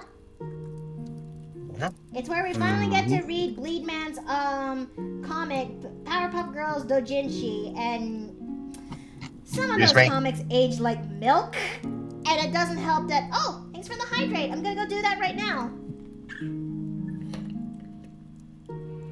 Did I hear that right? Powerpuff Girls Doujinshi? No, Powerpuff Really? Girls Doujinshi. Oh, Happy Mask, thanks for the follow. Sorry, I'm late for the response. How am I doing? I'm doing okay. I'm doing great. We're actually busy talking about many topics while I'm drawing, and right now we are actually talking about our D&D characters. Oh wow, Narius, you are the epitome of soft boy. Just drawing him right. Yes. The more I draw him, yeah, he really is the epitome of soft boy. He is one step away from becoming a femboy. No, that's Joe's job. That's Joe's job. Dude's he compared to Joe, he is not as much as a soft boy as you might think. So what is that gonna? What would that make a female Benny? A tomboy? Yes. Yes. I think as far as D&D characters go, Ronia and Steve are the only ones who haven't talked about theirs, and that's because they just got here. Anything in particular interest you? Well, I was thinking that maybe you could actually talk about let's see. My train of thought is actually going bork. Oh god. I think the discussion that came up was each of our individual go-to OCs amongst our characters. And then that pivoted to our favorites.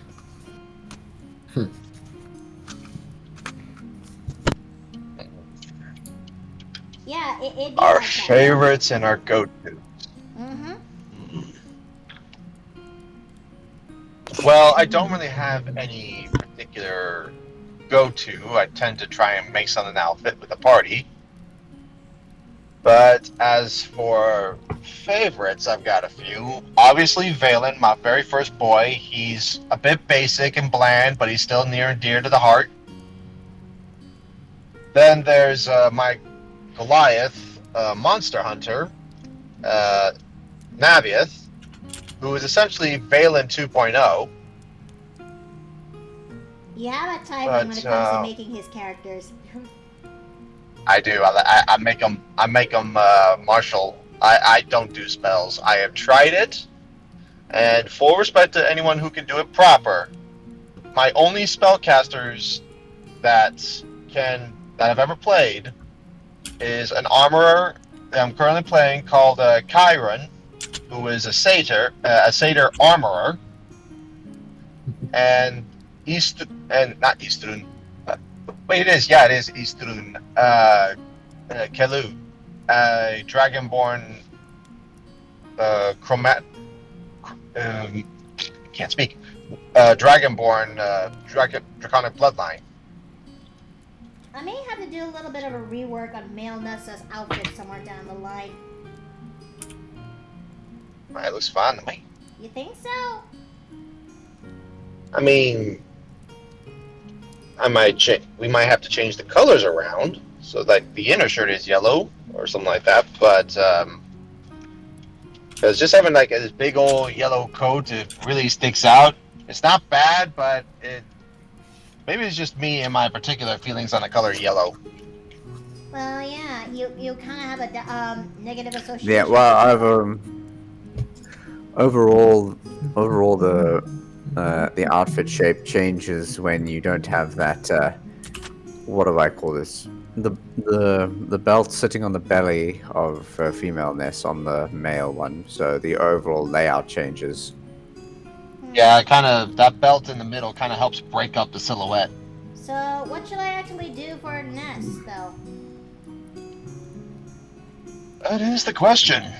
Or Narius, I mean, if you, as you said, you could always come back to it if you wanted to just start with using the base existing colors for now, and either inspiration will come to you later in the stream or at another time, so no need to fret. Also, I did not realize that, male Nessa does not have the corset. That and the chest are the major Yeah, significant. that corset really helps break up that silhouette. It does. Yikes. Yeah, okay. I may have to go over this when I get the chance later down the line. I think the main thing is just not to get overly panicked about it. Just make sure that when the inspiration comes to you, you get the chance to look it over.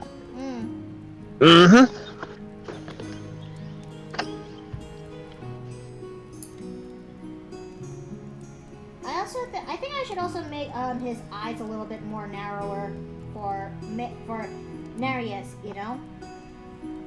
Yep. I didn't want to say anything before, but when he zoomed in on his eyes earlier, it kind of looks like he had slits in his eyes. Slits? Like, I think he like means there's some the sort black of part of the black part of the eyes. Yeah, the iris. Oh. Okay. The pupil. You mean the pupils? Mm-hmm. I think he means that the shape is oblate. Is that the correct word? Mm-hmm. Okay, man girdle. Wait, hold on. It wouldn't be a concern on. It wouldn't be a corset on Nereus. It will be a man girdle. Wait, what's a man? Wait, what's a man girdle? What's a man? It's kind of like a corset. It's like,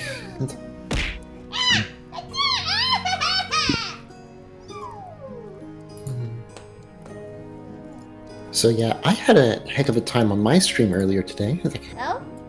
What happened? yeah, well, we were just fooling around with character concepts, playing with what we could make with the Pathfinder system. It's like, and at one point I was like, I wonder how fast I can make a character. It's like, in this system. It's like, and I mean, how fast can a character be made to go? It's like, And how'd it go? by the end of it all, like, we ended up with an elven monk. Elf, because they start at 30 instead of 25 like everyone else, and they have nimble elf, which gives them an additional 5 on top of that. So they start off at 35 feet per stride action, which is 1 out of 3. Later on, the monk gives incredible movement, which starts at 10, ends at plus 30. Now, here's the other thing. The fleet feat stacks with nimble elf, so that's already 40 right there. Top it off, there's a particular fighting style, I believe it's called stoked flame stance, which, when you're in that stance, gains an additional 5 feet of movement to what is it? 2 incredible movement, and increases with it. So by the end of it all, we had an elven monk that, for 1 stride action, can move up to 75 feet, or 70 feet or 95 feet per stride at level 20. And each stride is an action. Yes, a stride is an action. Which, bear in mind, you can have up to 3 actions. Oh Yes, yeah, Pathfinder's Action Economy. I love that shit. So if we were to take now, if we were to take what is it? Effortless movement or whatever I think it was called, at level 20, that gives an extra bonus action specifically for striding. So we can have up to 4 strides in a turn. This means After I just got hurt. Ow. Just rush that bowman from right at the edge of his minimum range. Mikoto, look out. Oh god, it's basically that. It's Watch out for that thing that just hit you. No, I'm fine. She says the same. But yeah, the like, keeper. with that, like, that means that once a turn, like within the span of 6 seconds, like out of stance, this character can move 280 feet, like in a turn, like, or 380 when in stance. Like, that is the equivalent, if we did some quick math, of within 6 seconds going from 1 to 32 or 43 miles per hour. Like, I'm fast as fuck, boy. yes. Now he is here's the go. thing. Like, now here is the thing. Like, monks have an ability called Key Rush.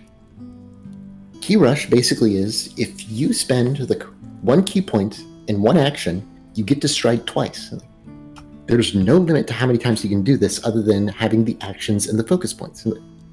You can have up to 3 tops, so, you know, but you regenerate them at a rate of like 10 minutes when you like stop and, you know, meditate and whatnot. Now, with that said, if they go for broke and spend all 3 actions on Key Rush, then they would have 7 stride actions total, like, plus the, you know, permanent quickened. So that means that they can go like all out with at the speed of 490 feet or 665 feet like, out and in stance respectively per turn, which is the equivalent of 56 to 76 miles per hour. Damn. Essentially And I was clearing the about length to of call 2 it- football fields in Yeah, 6 and seconds. I was about to like, call it there, like, except I then remembered I'm not done, like, because there has to be items that further boost speed. Like, initially, I was like Cheetah Elixir, but no, that's the same status bonus to speed as Monk's Incredible Movement, so they don't stack. Like, Oh, what? right. Important thing about Pathfinder. Status effects that have the exact same function do not stack. Okay. Yeah, I could see that being abused. So That said, like, there was one ray of hope that absolutely was like, yes, this is it. Perfect. Like, and that was the Boots of Speed. Like, A flat added bonus as only- compared to a situational one. Oh my god. it is a like, it is an item bonus. Like, so that stacks. Like, now, granted, it's only 5 additional feet. Like, but that changes the game almost immensely. Like, as it's now 75 feet to 100 feet per stride, like, which then further multiplies immensely. Like, if we go for broke, in stance, all 3 of the key rushes, like, they can go up to 700 feet per turn, which is the equivalent of 80 miles per hour. holy shit. Damn. You were Okay. saying Now, the- if I really like wanted to like, get silly, I could have multi-classed to Barbarian, because then they have an ability that allows them to run in a straight line 8 strides, like, which would be 800 feet. Like, but at that point, like, really, we've already long passed the point where this speed is beyond practical purposes. This speed is roleplay only shenanigans. This is so fast you would literally run directly out of the combat area if you used the whole thing. Yeah. Right. It's like, Well, sometimes you need to go. this is it's like, okay, it's my turn. All right, where do you want to go? What's the city map? Yes. I think Mickey's been trying to say something. Oh, sorry. Well, I was gonna say that I think we're about done with Nereus in terms of color, but what do you think? I made a little bit of fixings here and there. It's I like him. yeah, I agree. Definitely carry his Nessa's form very nicely. See, he's quite broad-shouldered too. Got that from the old dad. I mean, Well, I mean that's not the only. Nice that's not the only thing. contrast to the hips of the his other half. let me just bring up the contrast between father and son in this kind of style, if you will. Yeah, I could see the resemblance there. Yep. Yeah, the son is definitely more mellow in this. Although, if you wanted to truly see the similarity between the two, you'd probably have to take their pants off. Ah! Wait!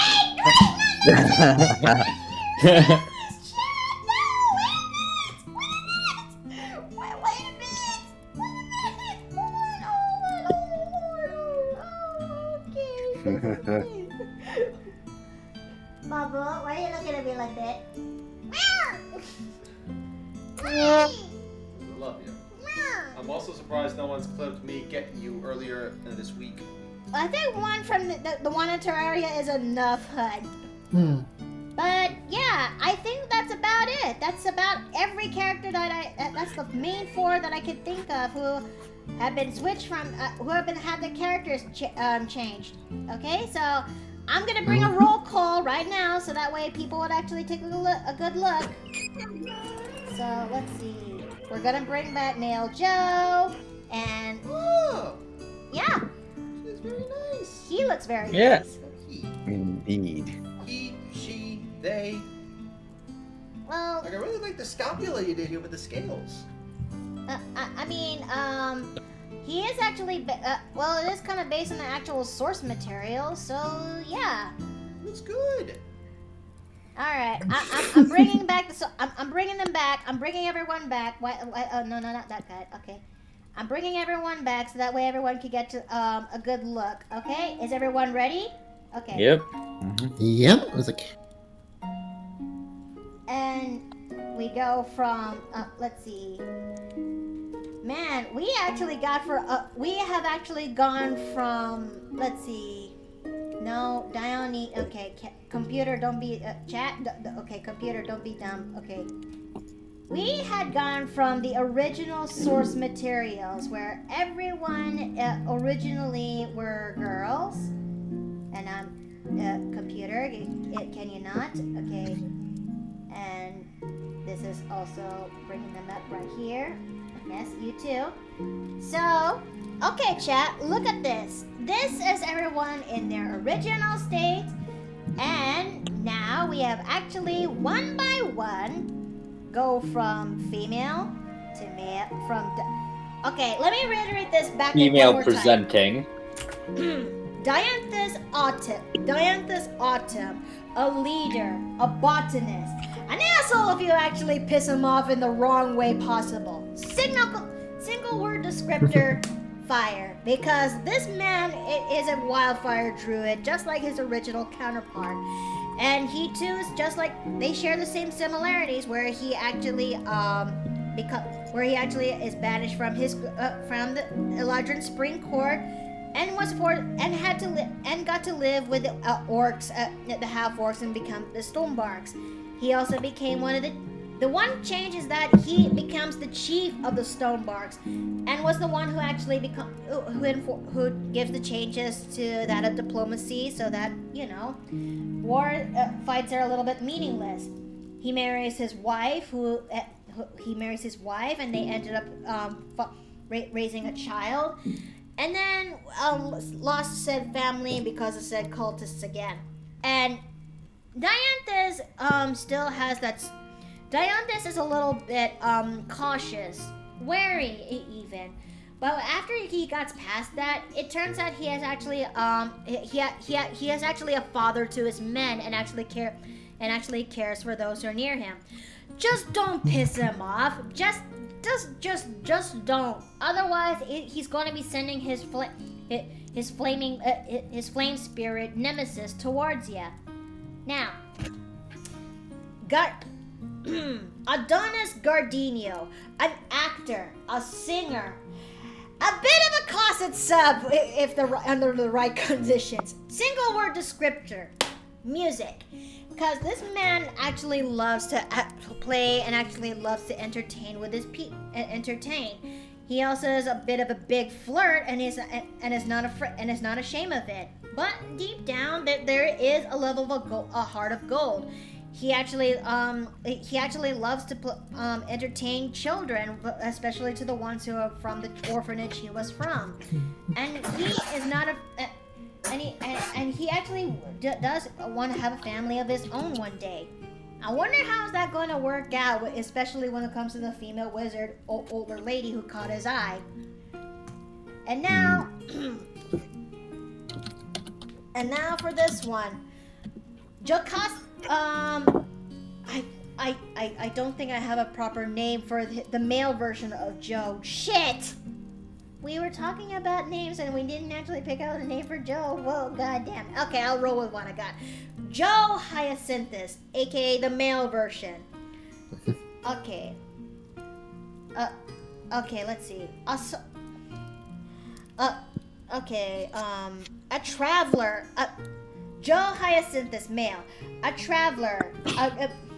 A traveler. A diplomat. A choir boy. Single word descriptor. Plants. Because, contrast to his father, Joe actually does have a love for nature, but is also reserved to protect said nature, and is not afraid to actually and he's actually not afraid to tell people that they shouldn't be actually throwing their trash into the rubbish. But Joe, in the end of the day, is a soft boy. He will be there to actually give you the comfort and need that whenever you're having a bad day. But it also doesn't help that he still has some level of insecurities about his person, especially since he feels like he is a bit born wrong. But he hopes that his skills would actually just, compensates that, you know? And actually hopes that one day someone will finally see Joe for just him. And if you want to actually have someone who's a soft boy who loves plants, you go for Joe. And now finally, Nereus Gardenia. Nereus Gardenia, soft-spoken, kind, and a fucking nerd, if you will. Single word descriptor. Well, if you want to have a man who is actually not afraid to actually loves to talk about books, as well as who loves to talk about books and gushes about animals and taking pictures of them, then he's your guy. Just know that it takes a while for Nereus to warm up to you and be more affectionate. But when he does, you are in for somebody who will love you for the rest of your for the rest of his life, because this man had to go through, just like his female counterpart, had to go through a lot, and it requires a lot of trust to finally get himself to open up there. But yeah, if you really want somebody who has a love for animals and books and would worship you with all the love and respect you need, go for Nereus. And that's it, guys. What do you think of this little show and tell, me talking about the characters? I hope you guys actually enjoy all that. We had a lot of fun with was these last 2 streams. Okay. Oof. That is a good run when it comes to this. But sadly, this is where I gotta go for now. I'm gonna render all of this off screen and spare you all the details on how that goes. But I really hope that, let's see, really truly beautiful men. The ladies are gonna go nuts for them. Just look at them. I mean, you're not wrong. You're definitely They're not wrong. Okay, but let's see. Who should we go and raid today? We've been here for God knows how long, and now it's time for us to figure out who should we go for who. Almost 4 hours. It was like... There's Calliope right now, but Spinakomoko is also on right now. Haven't seen them in a long while. So, how about we actually go and raid her for today? Sounds like a plan. Does sound like a solid plan. Bless you. Bless you. I don't. Bless you. I am so sorry, chat. The gremlin almost came out. That's how hard we sneezed. Someone reviewing the thing. Give me a second, chat. Give me a second. Give me a second. Let me rate this Innkeeper raid. And I'm gonna go and do this redeem. Okay, so I'm gonna do this redeem real quick. So, Ooh. I think I heard Steve had a stroke, but now before I forgot, Spina, Kumoko. Alright, chat, make sure you guys actually, is that going through, or is it, or am I blind? I don't see it. I do not see it. Did you get the name? There it is. There it goes, there it goes. I don't know why it keeps doing that. Okay, Probably just Twitch. chat, maybe it Twitch is. has been very weird. I've had 2 of my raids end up getting canceled. Well, it'd be like that though. But this is where I gotta go, chat. Thank you guys for coming by today and actually seeing this stream and watching all the process and everything that we talked about so much. And this is where I gotta go for now. I'm gonna be using this week to study for the NHA, and I really hope I do get to pass this test. But until then, I really hope y'all have a good night. Make sure you eat well tonight. And I'll see you guys next time, okay? Take care! Bye. All right. Have a good one.